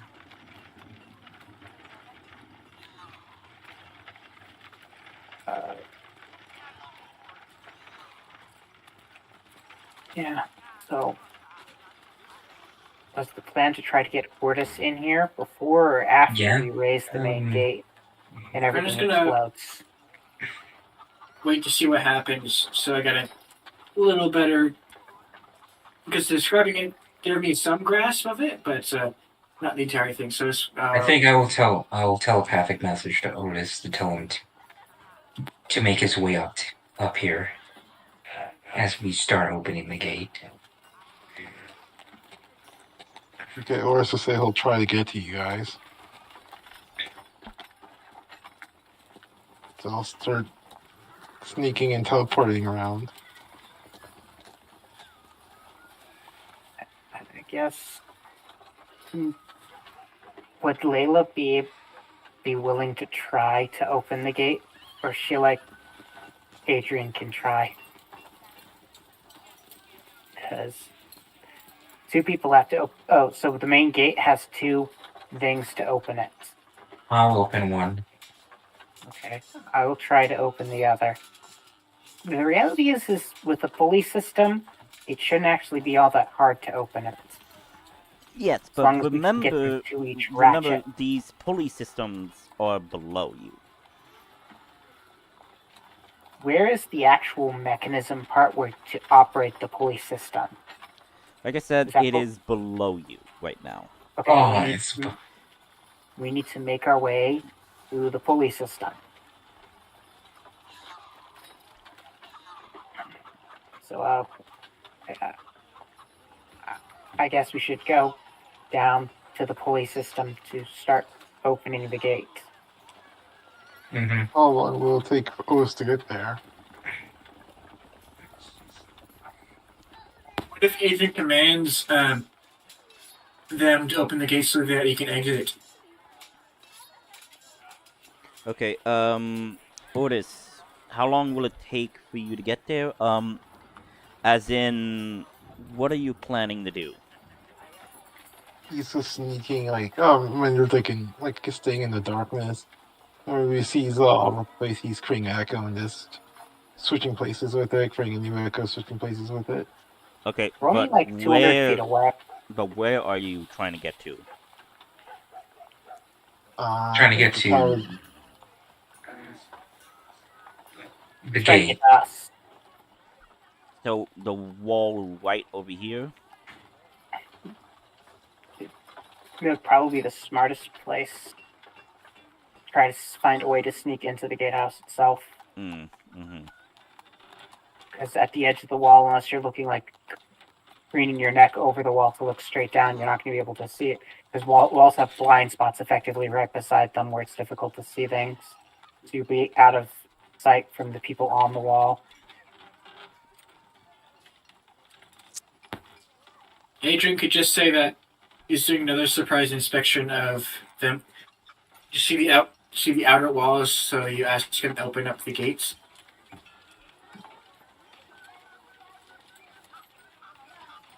You could do that.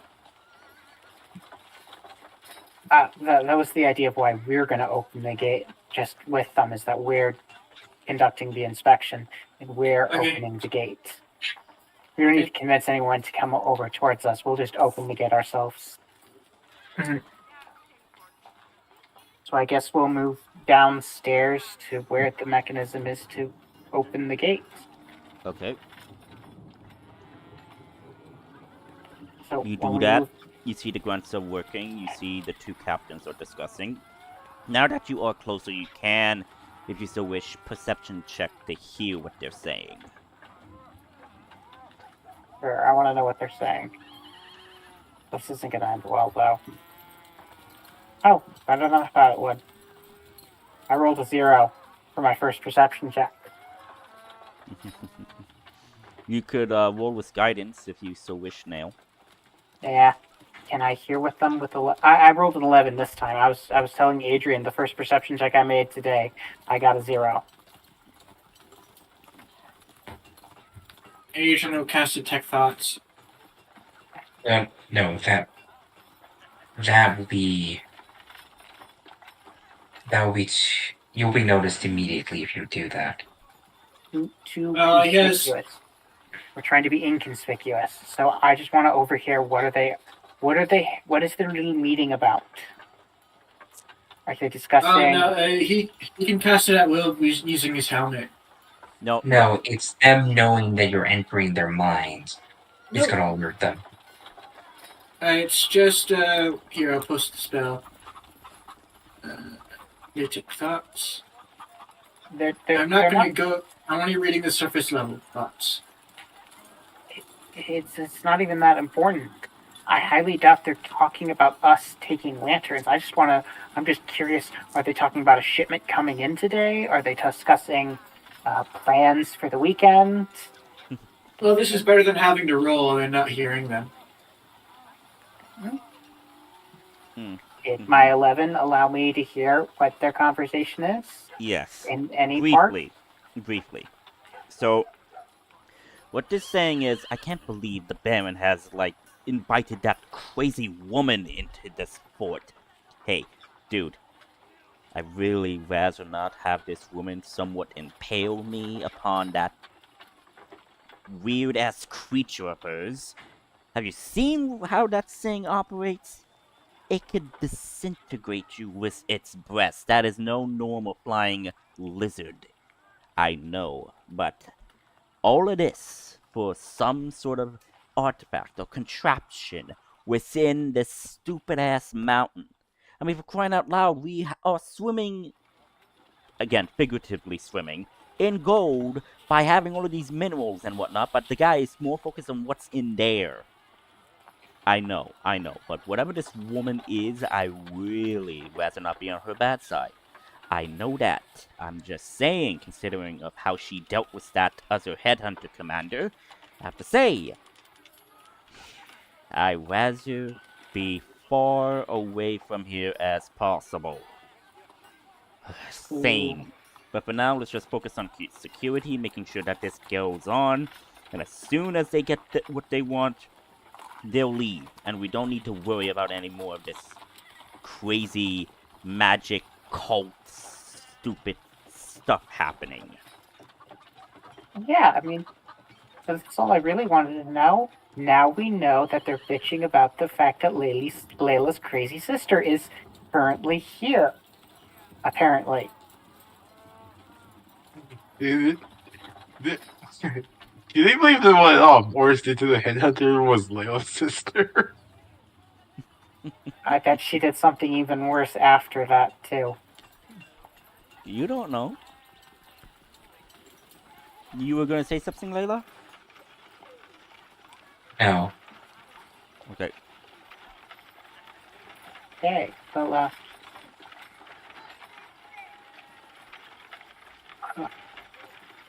I'm gonna make my way to the contraption that's on this side. Okay. Who's handling the other contraption? Layla, I'm assuming there's a direct line of sight between the two operators, so they can operate the contraption in unison. Yes, obviously. Okay, how close is Oris now? To get over here, I would say you're pretty close. Okay. Okay.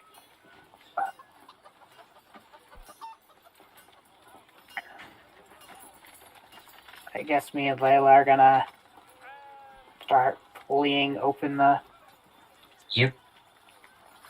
Okay. If they ask, it's an inspection. As you start doing that, the click, click, click, you hear the gears and stuff shifting. And as soon as that's happening, everybody in the gatehouse is like now on alert, like, what's going on? And looks at the two of you. What are you two doing? Why are you opening the gate? Gate Surprise operational inspection. So yeah, I'm gonna go with the gate operation inspection. We need to make sure it opens. And Layla's just going to say her surprise inspection. Make a deception check.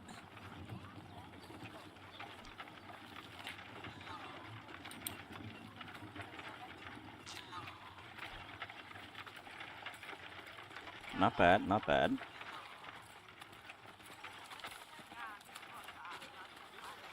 You need me to do a deception as well? Well, Nail is saying this, so... Yes. Kid says, ugh. Another one of these damn inspections, I swear, the Baron is so damn paranoid. Fine. Open the damn gate. Done with all of this Baron bullshit. We have a very important guest. We want her to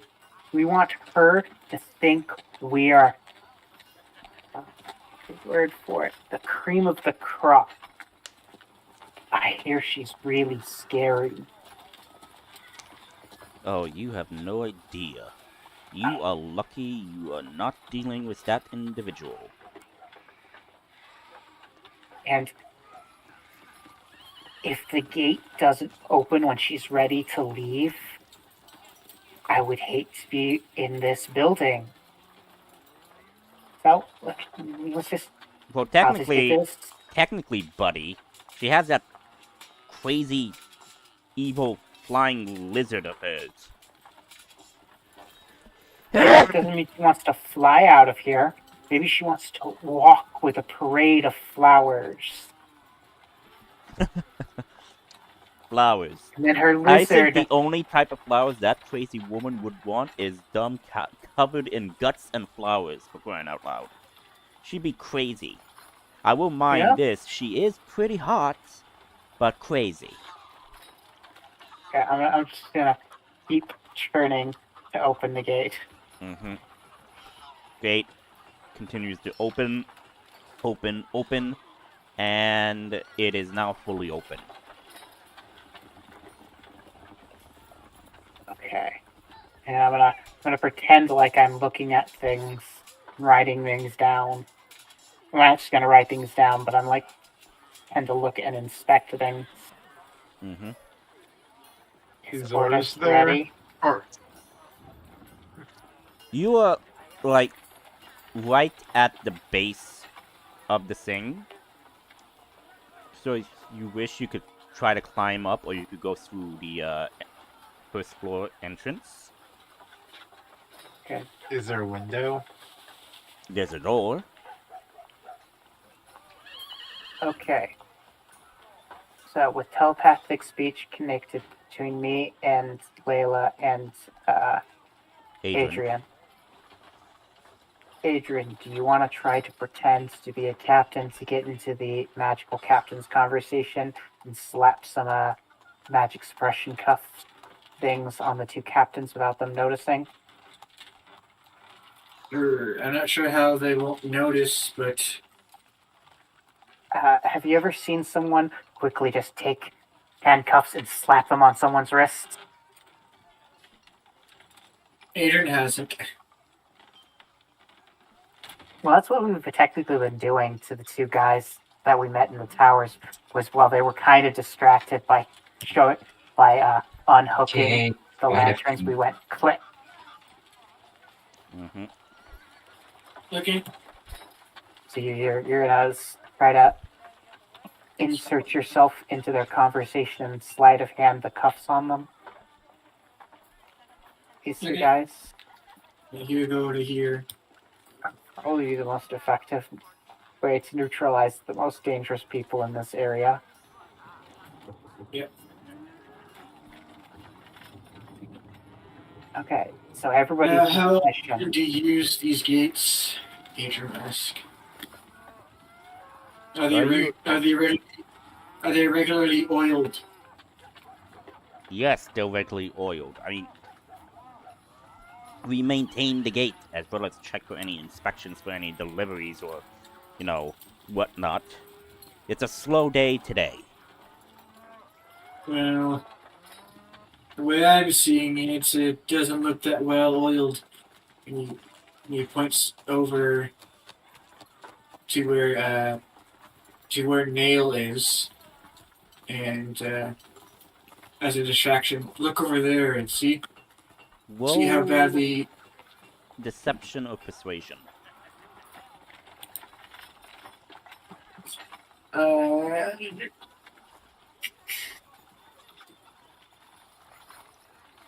28. They both look. And Adrian will put the cuffs on them Shing shing. as they look. As that happens, they look like son of a, and like intruders. Okay.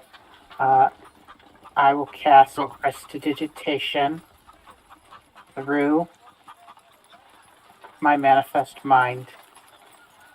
Set the gunpowder on fire. Right on cue as you do that. Intruders, and then like a large explosion is heard. You hear people screaming and panicking. You see the burnt explosions from where you Question. are, Layla. You see bodies flying. You see limbs flying. You see a lot of deaths. I need you to make a will save for me.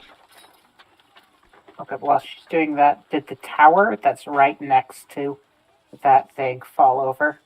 Oh, yeah.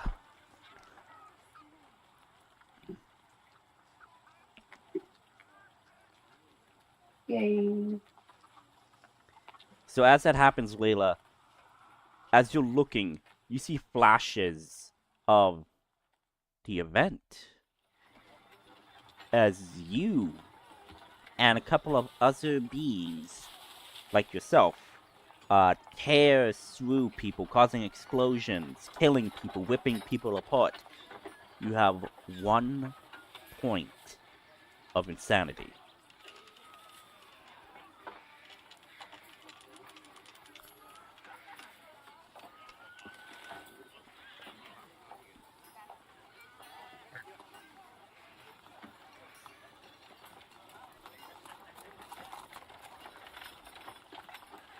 Basically, if you have 3 points of insanity, I'm going to say you have a mental breakdown.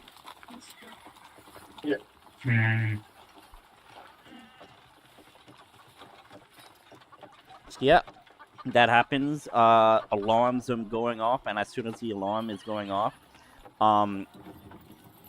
Of course, You enters hear- the room. you enter the room and whatnot.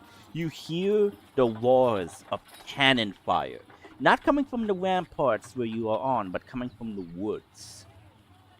As cannonballs start to pelt the walls, you then see horses and battle wagons of carts with troops on them charging forward, heading for the gate and through the breach in the wall. It is a siege.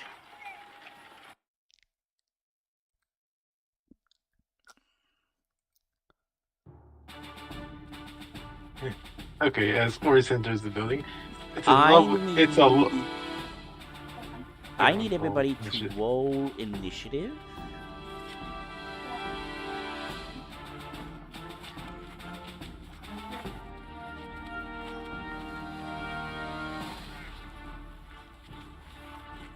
Well, I mean, the Layla might take comfort in knowing the guy who attacked her is most definitely dead. Or tried to attack her is most definitely dead. Mm-hmm. He's definitely in the tower that collapsed.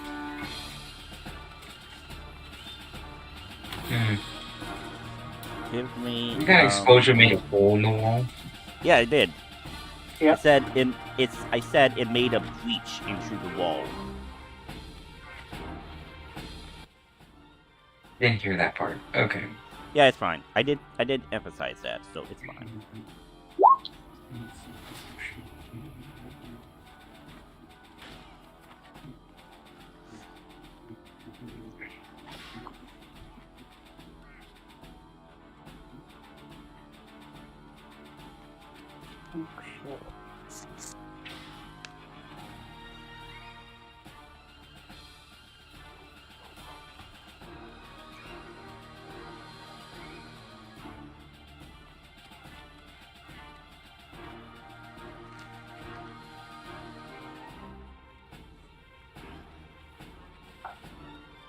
Let's see.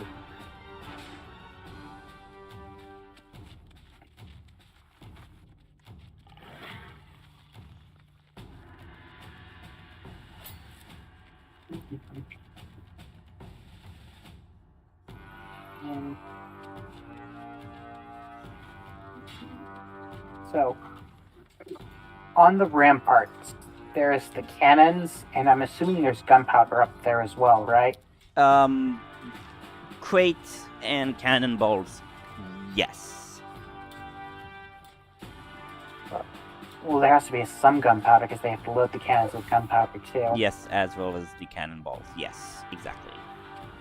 I wonder if Layla can handle blowing more people up. You know, considering I do it on a regular basis, I'm not sure how this one was different. The sheer scale of how much blew up. It wasn't just an explosion, it blew up the wall, the tower collapsed. You saw one person standing there and a giant piece of stone just squished him. Yep. That's the difference. Mass casualty, that's the difference. If it's a humongous mass casualty event, I would need you to roll wisdom. Because again, you caused a mass casualty event as a child of somewhat. So obviously it's going to be traumatizing for you. Yeah, the only weird thing would be to now wall of fire the other rampart, because this one probably in disarray and chaos, as part of it is collapse. Yeah, But everything this side, everything is chaotic right now. So Emma is following Ortis. You have not encountered any resistance because most of the forces are upstairs where Adrian, Nail, and Layla are. So, Ortis, are you continuing to go up the stairs? Yeah. Okay, I would say you would reach the base of the steps with your movement. I actually have. Where is it?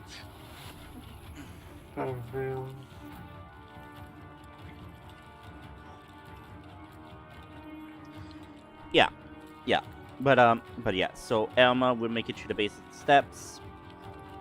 Elma would I would say take a shot at the mage captain with their bow. which mage captain? Mage captain on the right. Aren't they upstairs? Yeah, I'm saying like with their movement, they managed to get up there. Okay. Also, I can take the dash action and pause action. 22. 8. Second attack. Natural 20.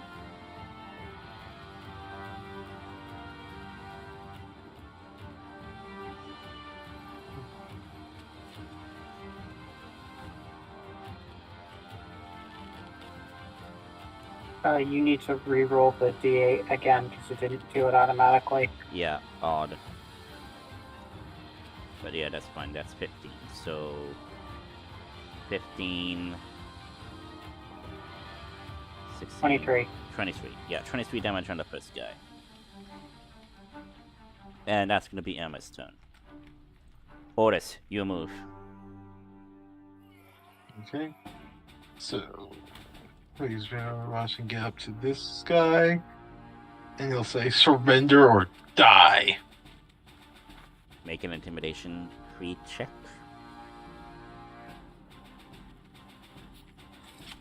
Oh, wait. 20. I keep forgetting to use the... Hulking figure. Yeah. So 20. I- Okay. With that, they kind of like look at you, and they just like you just like blitz right up to them, and like they just drop it and put their hands up. I guess Chorus will tie them up.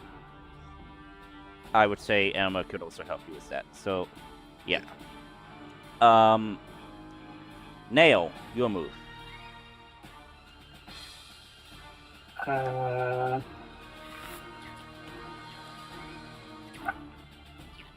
I am going to yell at the 2 guards to go attack Ortis. These two Sorry, over Ortis. here. Yes, because I'm still disguised. Make a persuasion or deception check. I mean, it's the same roll, so deception. So, okay, you don't want to roll with guidance? No, because it's a spell and it takes my action. And just telling them to go attack Ortis is a free action. Okay. Do they listen to me? Yeah, they kind of like look at you and like nod, and they all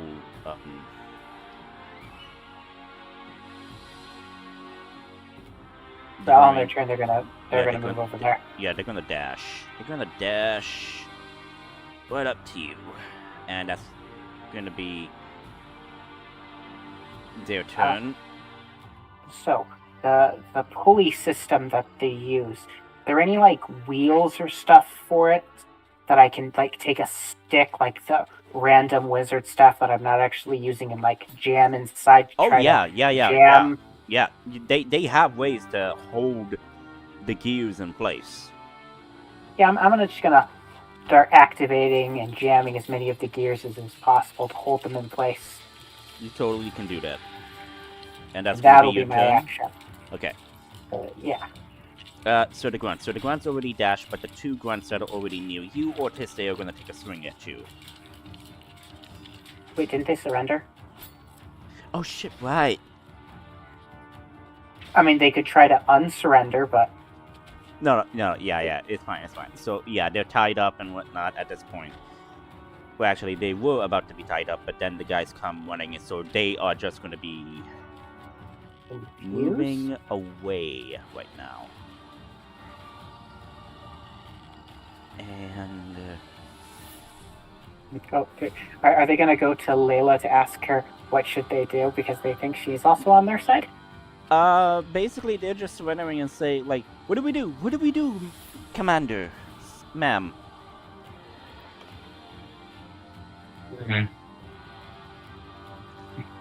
They'll get help from over there. Oh god. They kind of like, "Yes, ma'am. Yes, ma'am." And they already use. So yeah, they're gonna dash. Help! Help! Help! We have intruders. There's an orc. It's a raid of sorts. And that's gonna be it for them. Adrian. Okay.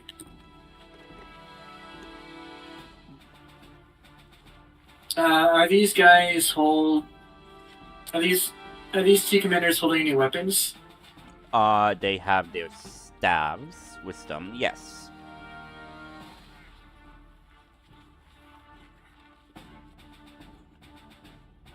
Is this guy magic eye too as well? Yes. However, the room you're in is elevated, so you do not see these guys. These guys are outside. You are inside right now. Okay. We're on because the second remember, of three floors. Yeah, remember the enemies with the snowflake are mages,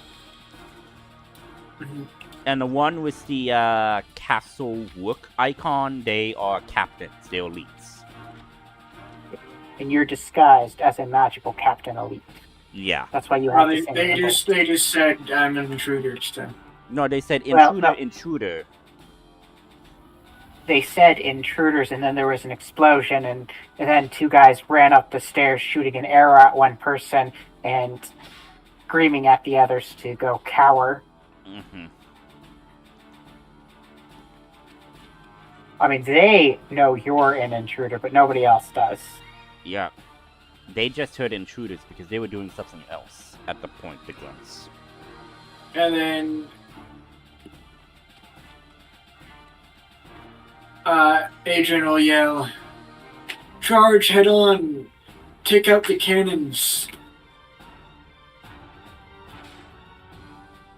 As in, you're ordering... Charge out the gate. And take the cannons. Okay. Give me a persuasion or deception roll. And since you're disguised, it would be with advantage to see if you could command the troops. So yeah, good majority of force, Gazer, and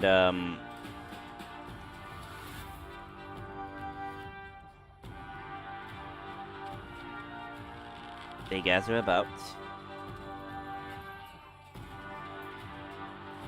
As they are charging, and more reinforcements of the same are charging out. So all of them have just charged out. So right now the main gate is not somewhat defended at this moment. but they are currently going to be engaging with the main force that is charging towards the gate, because I do believe you did specify to go for the main gate that you commanded your troops to go for, correct? Yes. Yep. Okay, just making sure. And Now then they're you all have grouped yeah, together. and then you have another group of your army infiltrating the other side to basically flank them from the inside, correct? Yeah, I mean, Mhm. some of them are going to be smart enough to realize that the breach is There's- probably the better option. But the ones I on was gonna this say. side are probably going to go after the breach because they're not stupid, while the Mhm. ones that are on this side of the wall are definitely going to go for the main gate rather than crossing the whole field. Yeah, these guys definitely are heading towards the breach at this moment. So, Saying, like, get those cannons, get the artillery ready, we need to cut down their forces! Now they're all grouped together outside the gates. You guys. Now we can fire our area spells. Yes, but remember, they're also going to be engaging with your army as well, so you need to be selective. yes. And, If you so well, choose. But now the that's... guys on the wall are going to be less capable of firing their cannons because they don't want to hit their own men. Exactly. So the only Oh, thing they so could do crazy. is hit their artillery or range units. So that was your free action to command them. You still have your main action. But did Nail do anything as his main action? Yeah, I so jammed open the gate. his main action, he decided to jam the gate open. His free action was to command these two grunts to go after Ortis, which they did.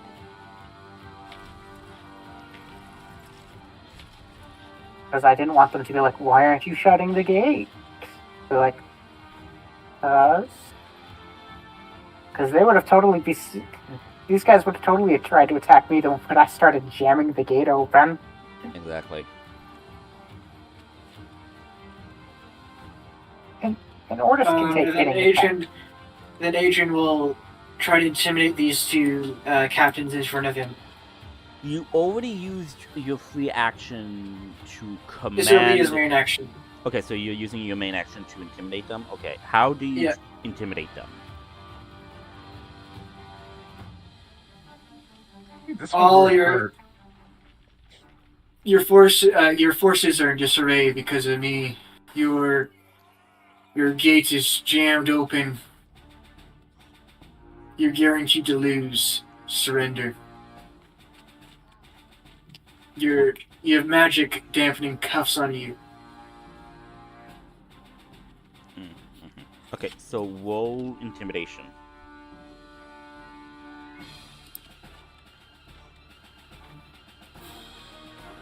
$32. God damn! With that, they kind of like... One of them says, like... I mean, what's the point? I mean, like, for crying out loud, if we surrender, like, worst case scenario, we'll be locked away. At least we'll be fed. At least we'll be away from the Baron and that crazy witch of a woman. Fine, we surrender.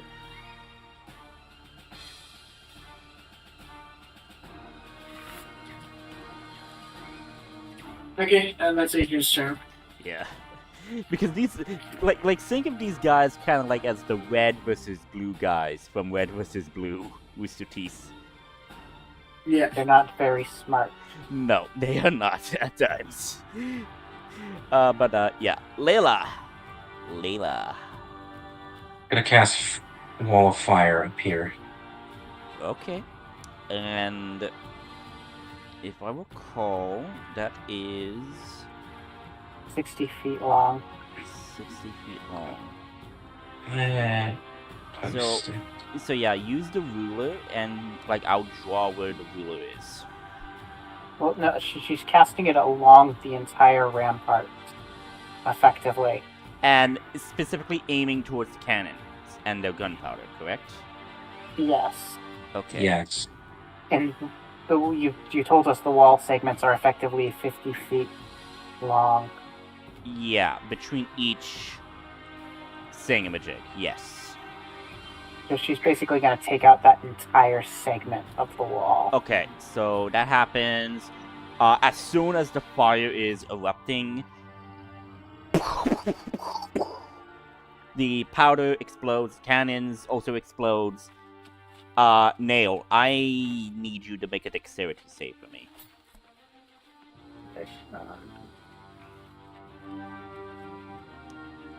Ooh, okay. That did not roll very well. You take... Let's see. I would say there's about 6 cannons. So 6.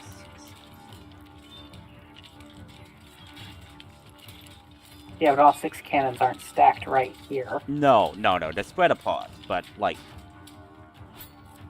I'm talking about the explosions of it all. But, He is below them. yeah, so you are below. So, you won't take as much damage, you will take half of that damage. Okay, so let's see. Yeah, I would say that much. You take half 11 fire and force damage from the explosion. So 5 damage it is. Yeah, so like happens. The entire walkway here kind of like shatters. Splinters are falling apart. You manage to cover your face and protect yourself. So that entire segment here is gone. As you now see an opening, and all of this is covered. Let me actually get something right here. That's right.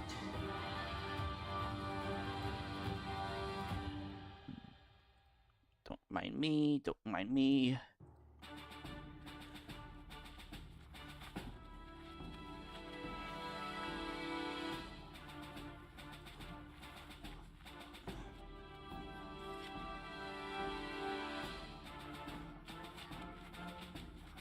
Entirely caved in right there. And possibly, yeah, these guys are totally gonna be dead. No one would survive, like, an explosion like that.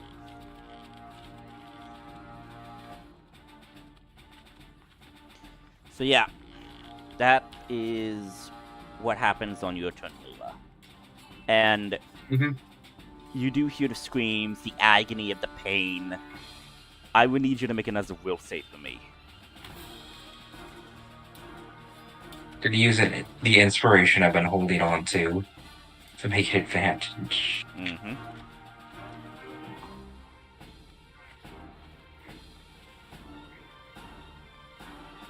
Natural. Thank God. Okay, so with that, you just kind of like shake your head and like, I was not in control during that time. That was not me. That was not me. And you managed to shake it off. At this point, I would say reinforcements would end up coming from the,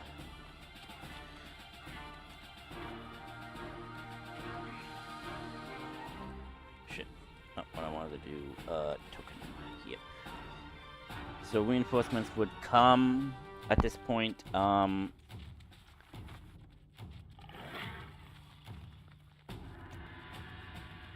so you have a mage battalion coming in right now. As they're coming up right over here, and like they're saying, "Close the gates!"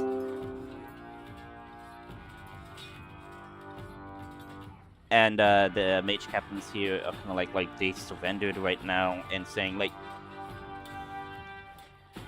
but troops do manage to break in. I'm not going to put all of the tokens there, but we'll just say for Theater of the Mind, it's a full-blown excursion. But if you so wish, give me a moment to see if I can find what I'm looking for.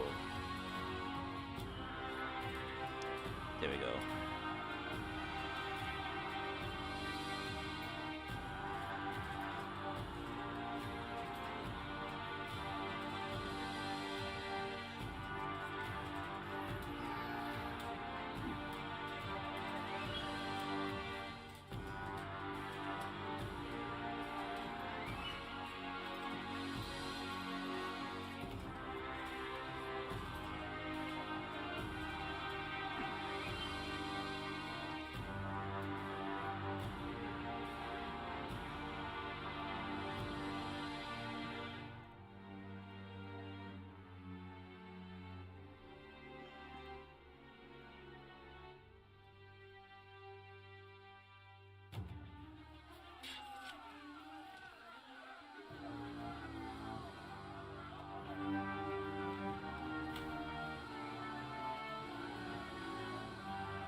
But yeah, just give me a moment.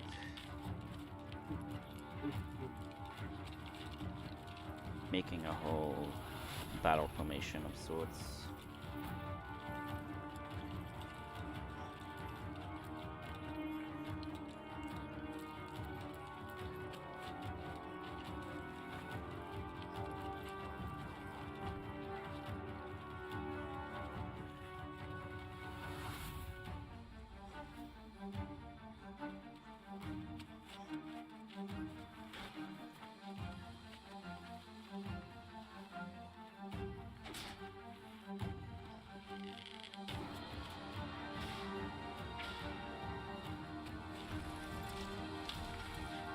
And let me get one of these tokens.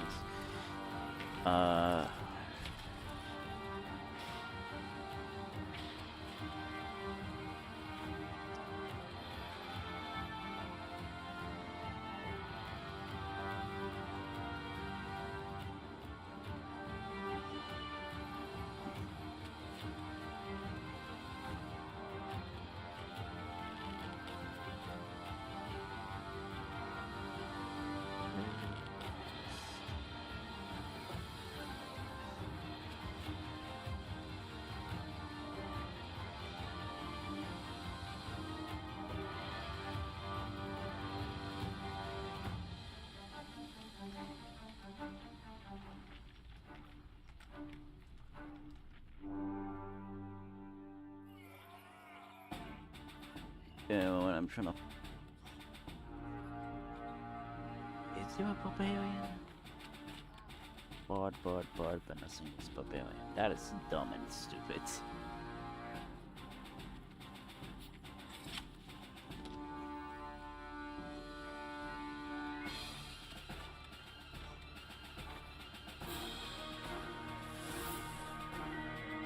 We'll say that is, yes, it is Goethes, and then that's Balder.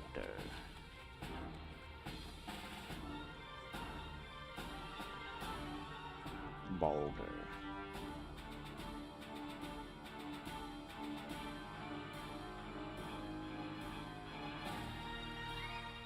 This says, forward! And an entire clash is happening right now.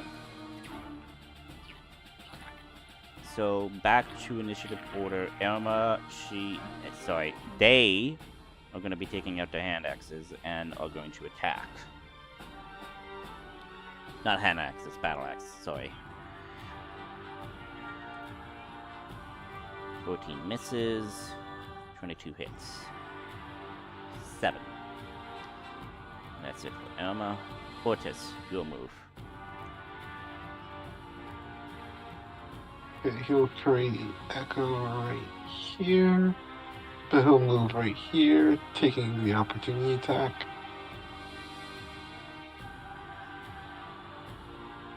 Mm-hmm. Rolling for the thing. Not one. Oh. Slipped on butter. Oh, where'd that tub of butter come from? He'll attack this guy. Mm-hmm. This guy. 24 hits.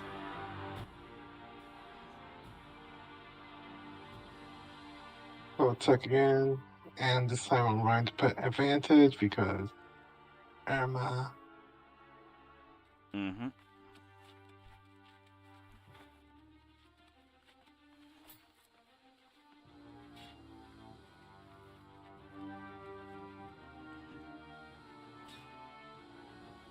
That will be it. Yep. Slash at him pretty good. He's still standing, but that's pretty much it. Nail. You dust yourself off from that explosion. What do you do now? The gears and stuff are still jammed, right? Oh, yeah. However, because of that explosion, you notice that the gear and whatnot is damaged. As long as it doesn't break while I'm standing next to it, I don't care. Let's see.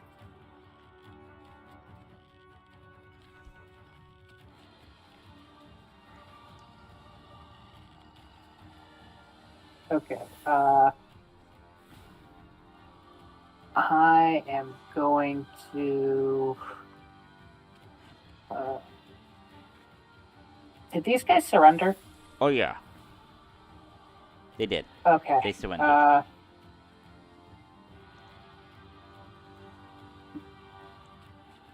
I guess.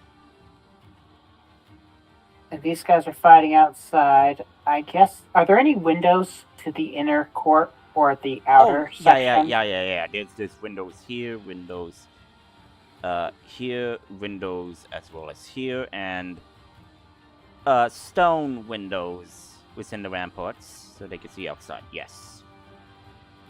I'm going to go to the window that's over 5, 10, 15, 20, 25. I'm going to go to the window that's here. Yeah, so you look outside, you see the vanguard, the main unit of the army is there. You look down, you see Gertis and Boulder is leading the charge as they are inside the base fort. I see that this guy's a captain. Yes. Okay. I would say after this combat encounter, we could call it for this session, unless you want, to go into the mines and try to find or go into that fort castle building. It's entirely up to you guys. I think we'd have to, because didn't Otis say he has to leave early? Yeah. That's like me, leave early, really. What? Yeah. Yeah. Yeah. So after this combat encounter, we'll end the session there. Yeah. Sounds fair. But yeah. I am going to cast Cloud of Daggers.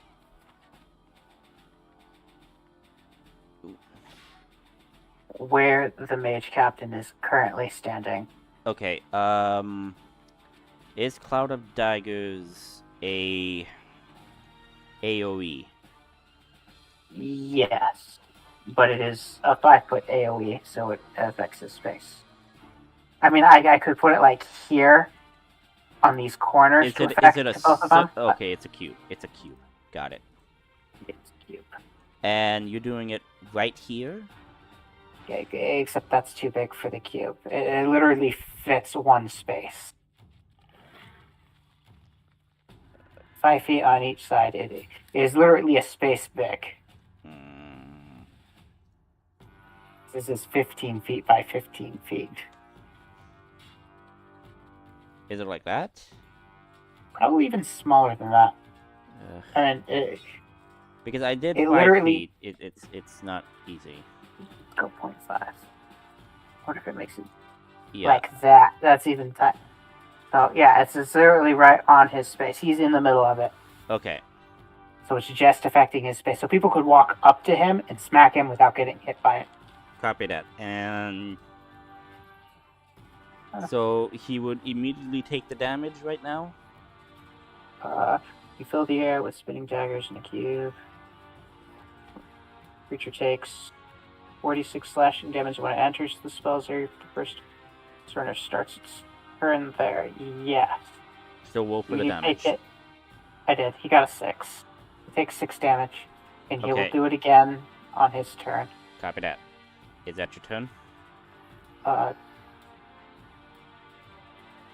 I'm gonna step out so nobody can see me. Copy that. Headhunter grunts. Ortis. Okay, you're back. The grunts are going to engage you.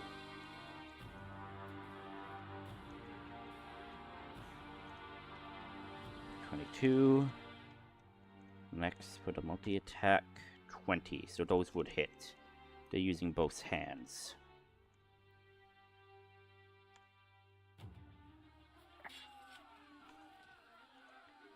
So that would be 10 for the first, 7 for the second attack. You take 17 slashing damage. Ortis? Mm-hmm. Okay, yeah. Just checking. Next guy, the guy on your right, he is going to attack you. 23. 14 is a miss, I believe. Correct? Yep. Okay. You take 5 slashing damage, Okay. and that's going to be their turn. Adrian, you're on deck. Okay. So now just attack these guys here? Nail did Cloud of Daggers on the captain guy over there. Okay.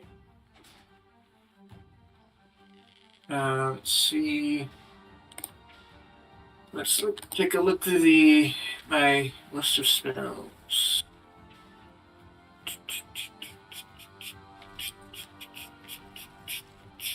30-foot radius, what is that?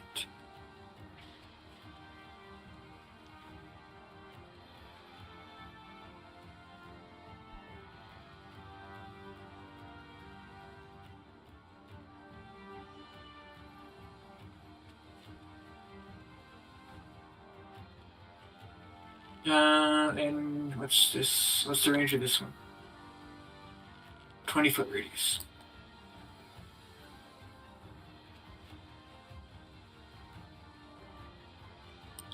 I'm just taking a look at what this does. Yeah, I just have the GM token thing here for you to use for your spell.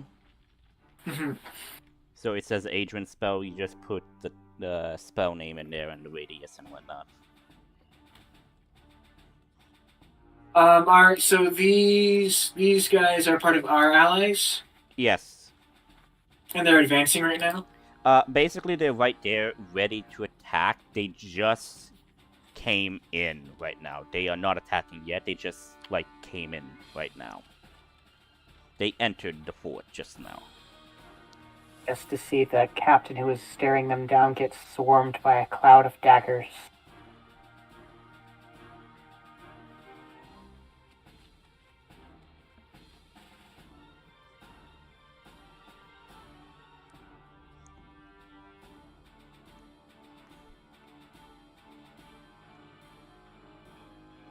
Yeah. Okay. I'll do this.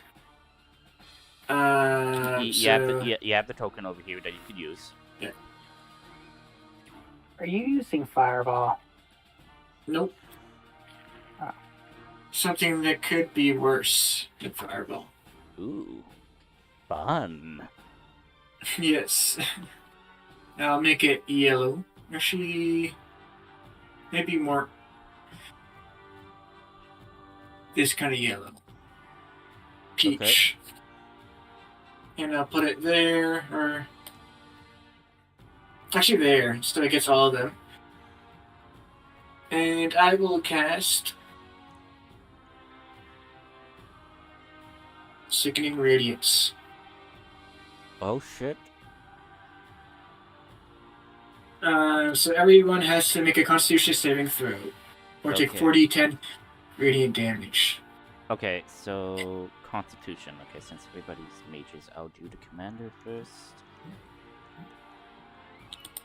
And if they fail, Okay, that's for the commander. Oh, he passes.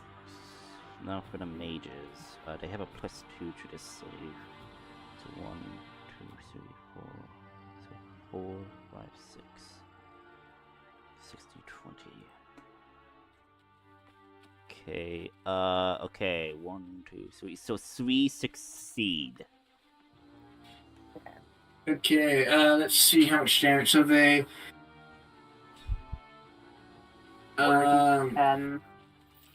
Looks like they take no damage if they succeed.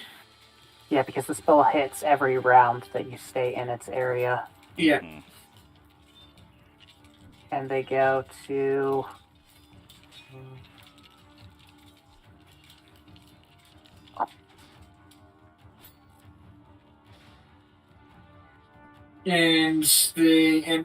So they'll take 4d10.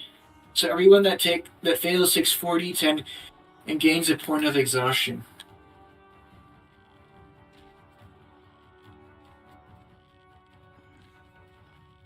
Oh, and so they take 16 points of damage and a point of exhaustion. Okay. Do you want to start using the new rules or the old rules for exhaustion? They're starting to come out with the new. I would need to look at what the rules are. So the new rule is very simple. It's not looking up random stuff. All the new rules is for every point of exhaustion, you get these two effects. A -2 on anything you have to roll a d20 for, and 5 feet less movement. Pretty simple. So yeah, that's the new rule. That's why it's, at level 6 you die, just like the old one. So level 1, it's a -2, -5 feet. Level 2, it'll be a -4, -10 feet. Level 3, -6, -15 feet. So on and so forth until you die. Copy that. Okay. So they have a point of exhaustion, good to know. They take the damage, good to know. Okay. Is that your turn, Adrian? I still have my bonus action.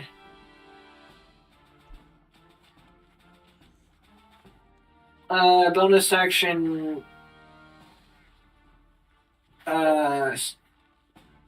Shiro form. Mm-hmm. That's just Yeah, turn. Okay. Yeah, with the new rules, you don't have to do the... And you need to take 2d4 damage when you activate this spell. This form. Actually, can I do something else instead of Shiro form? Yeah, but remember, for each rank, you'll take that many d4s of damage when you Okay, activate it. I'm gonna do something else to the Shiro form. I'm gonna I'm gonna Activate. I'm gonna activate my, where is it? Here it is. I haven't used this in a while. Bind the soul on the commander here. Oh, okay, and this is a bonus action spell, right? Not a spell, it's an ability. Okay. Yeah. Okay, do I need to make a saving throw? A wisdom saving throw. A wisdom save. Okay.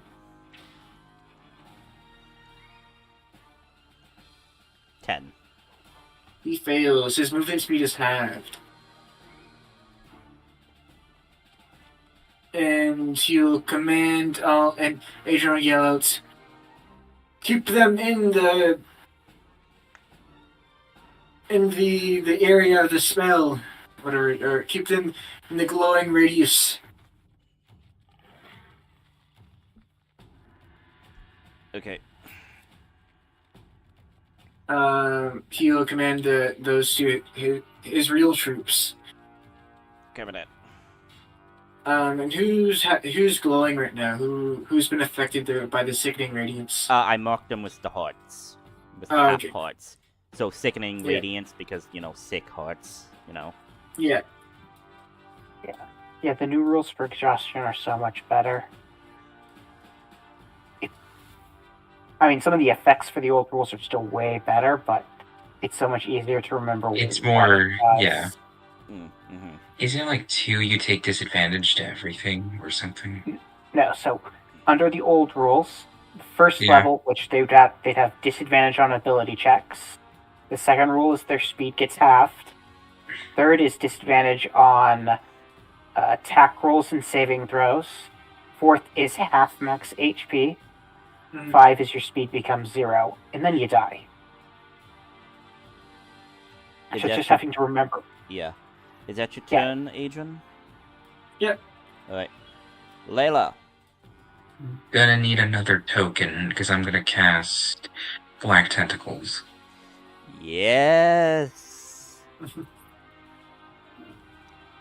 There you go. I will put Sickening Radiance over here. Sickening Radiance. There we go. And Yeah, make your token purple, Leela. Black Make it purple. Tentacles. Black Tentacles. There we go. Purple. And what's the radius for Black Tentacles? It is 20-foot square. Okay, got it.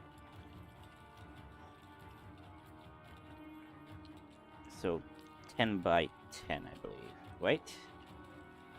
Yes. Okay. No, wait. It's a 20-foot square. Sorry. Yeah, but it's a square. That's true. Yeah. I mean, it's not. Oh, yeah. Like this? Because I think that's a bit much. Yeah, I think that's too big. Oh.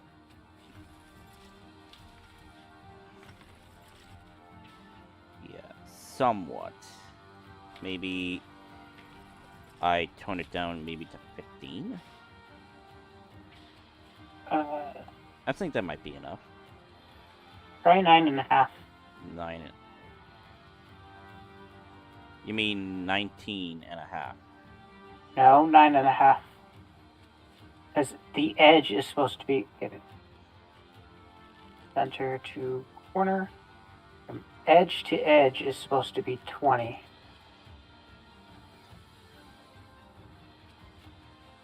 Nine and a half. Because it goes out from here. Because when you do it, it goes out to there, and you want it to be this weird shape.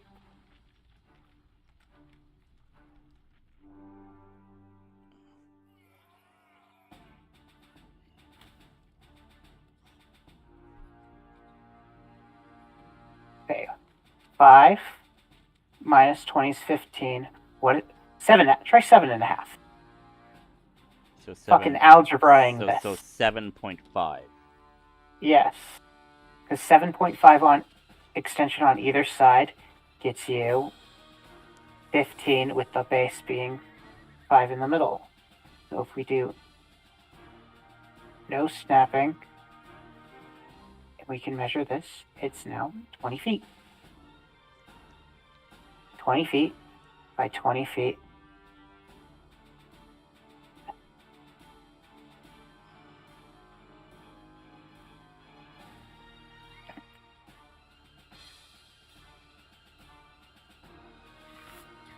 Yes.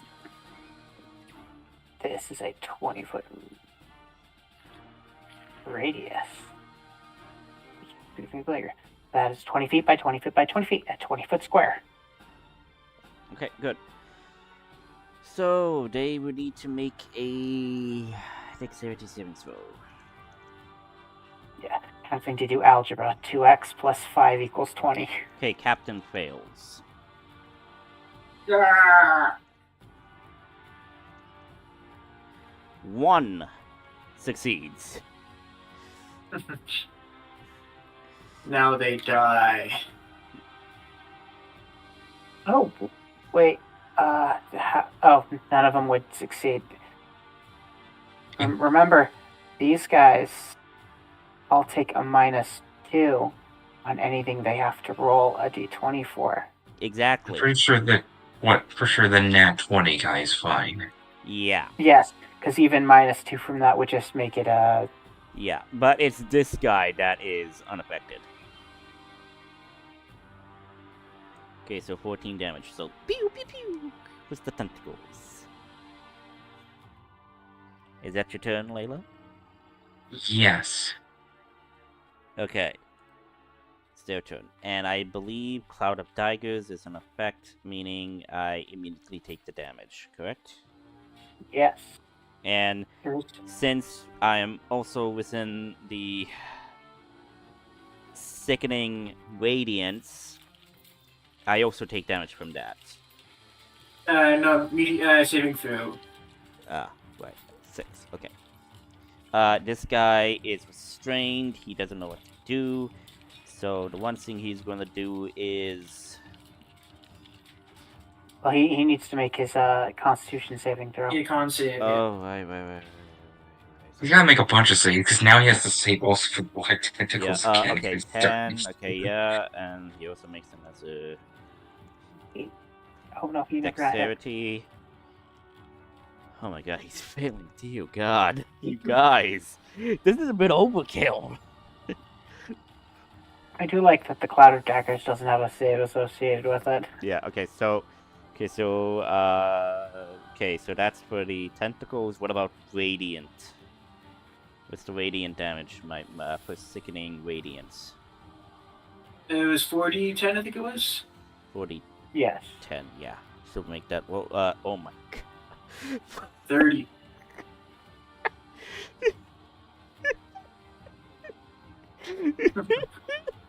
That's a lot of damage.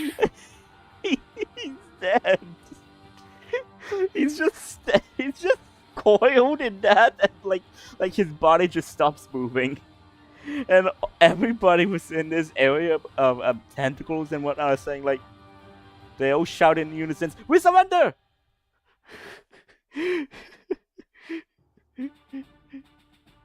So yeah, that happens. This guy's dead.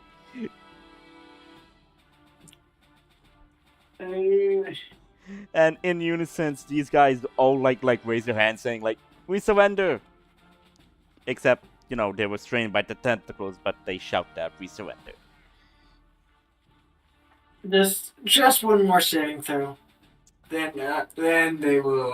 Then if you Fine. get rid of the What's the DC? radiance. What's the DC again? 19.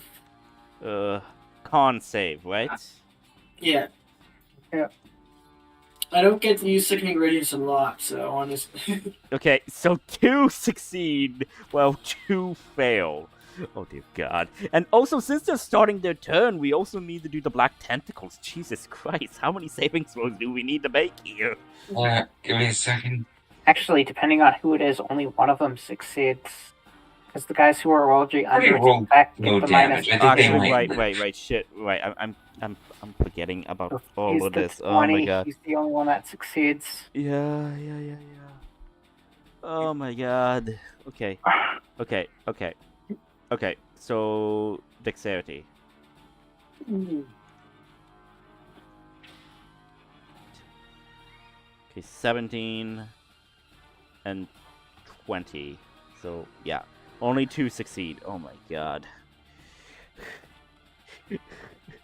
These guys, like they are looking bloody already because they're being affected by the radiance. They're being crushed by tentacles. This, I have no words for this. You're just hearing agonizing screams of pain right now. Yeah, and Torture and whatnot. well, these guys can run out of the Sickening Radiance. These 2 guys, I mean. Oh yeah, definitely. Like, yeah, they did. They ran out of there. I'm talking about these guys here. Oh, okay. I'm talking about these guys over there. Yeah. And then Adrian will then break Constitution with Sickening Radiance.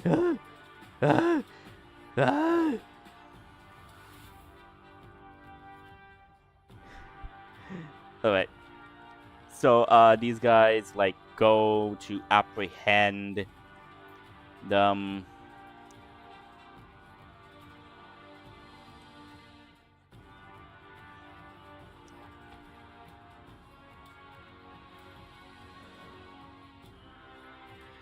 So, yeah, everything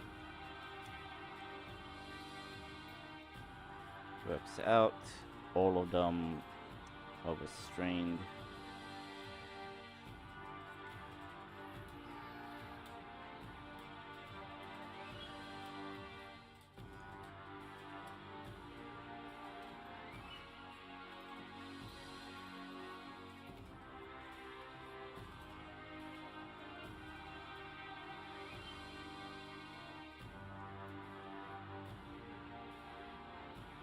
So yeah, I would say with that combat is still going on, but this area is secured. Okay. So now I'm is gonna that- give you options. 1, you could go tell the Vanguard about the anti-magic barriers and how to safely remove them. Or you could go deal with the towers yourselves. Because you could also go into the mines or go to the fort complex within this settlement and try to take that over.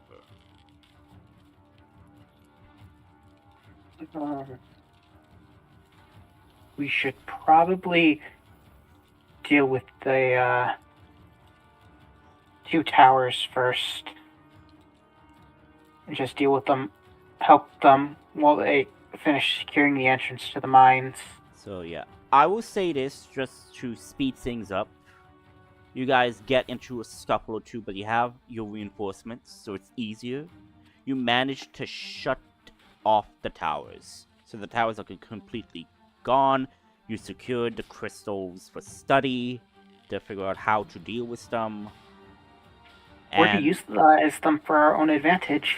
Yeah, you could figure out how they work. You could figure out a way to dispel them, because after all, these are new type of crystals. They are pure crystals, which is a bit odd. But yeah. You know what would be better than just a random area of effect? Would be a light, concentrated cone of anti-magic. But with that, you secured the gate. Fighting is still happening, but like I said, you could either go to the fort, castle, structure, you know, like the keep, I guess, I don't know, the keep. Or you could go into the mines. Probably These two surrendered. Yeah. Right. I would say, yeah, they surrendered and whatnot. I kind of, like, forgot about them. But, like, for all intents and purposes, they surrendered. I suggest we go into the mines. Okay, you want to go into the mines to see if you could secure whatever is happening, as well as free whoever is also enslaved there. No, I just don't want to fight Layla's sister's pet dragon. You don't even know. It definitely won't be in the mines. You don't even know where the dragon is. Yeah, but a dragon is not going to be in a tiny tunnel that it can't maneuver in. That is logically correct, yes. And even if it's in there, I'm just going to cast Fireball, and Layla's going to cast Fireball, and Layla's going to cast Shatter, and we're going to collapse the mine in on it. I don't care how strong its disintegration breath is, it is not disintegrating its way through a mountain.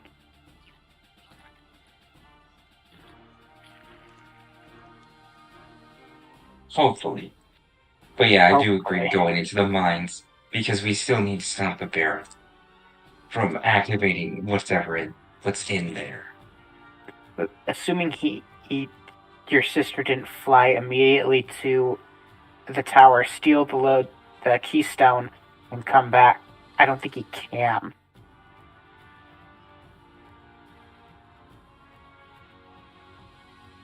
Because you would think if the giant disintegration dragon destroyed the tower and took the keystone, we would have heard about it. I don't think he can activate it. Not unless the Supreme Caretaker is actually a traitor and working for the enemy. What if we... I thought it was like a vault he's looking for. What if we also intimidate the headhunters to work for us? Huh. But when the keystone is what activates the vault thing that's in the mountain. Mm-hmm. He's just looking for the door. That's why he sent the one guys to go find the key in the armory. But we have the key, so exactly. We can't. You have the keystone. We can't open it. So. Question. Do you have the keystone on you, or did you leave it? No, we left it in the tower with the Supreme Caretaker, along with all the automaton elemental things to guard it. Yeah, okay. So unless Layla's sister used her disintegration dragon to attack the tower and steal the keystone, or the Supreme Caretaker is a traitor and working for the enemy, there's no way they could have the keystone.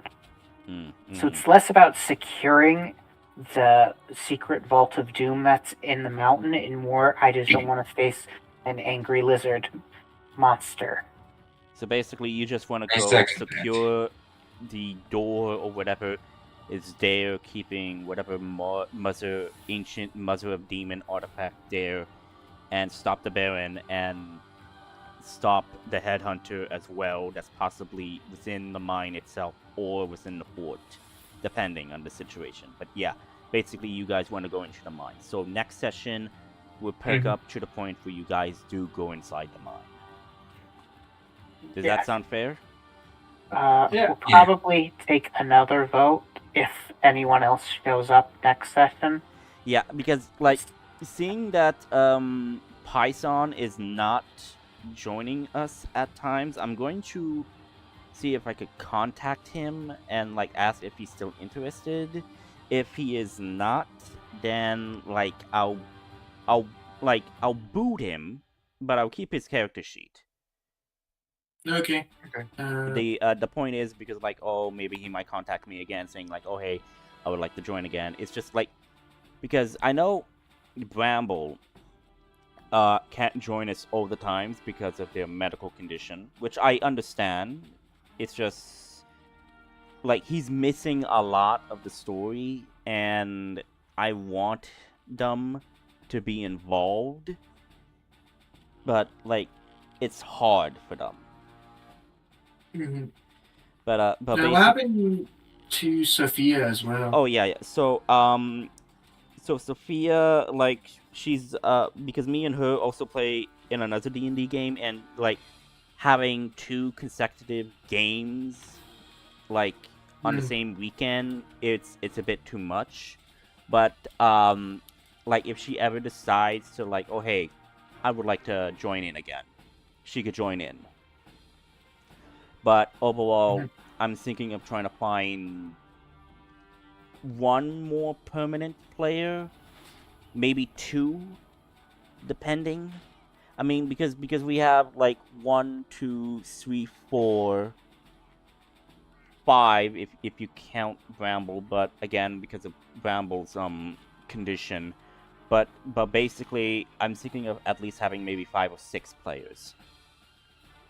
Keep things interesting.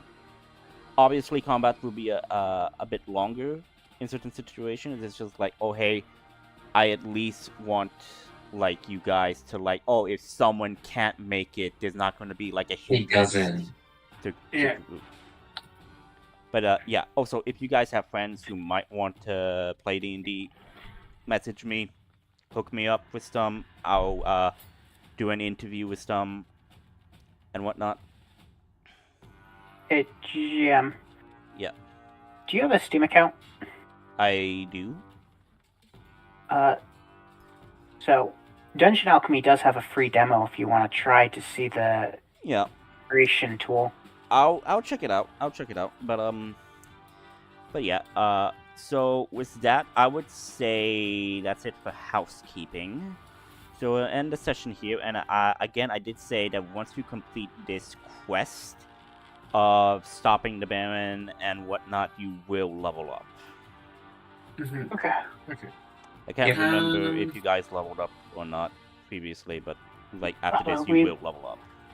The last time we leveled up was when we completed the armory.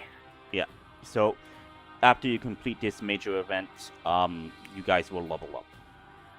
Okay. Yeah. There's something I wanted to... Oh yes, about my work. Yeah.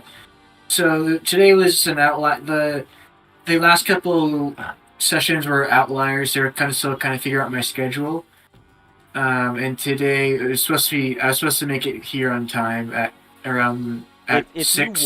If you want, we can adjust the time that the game starts at. I mean, if you want, we could start the game at 9 instead of 8:30.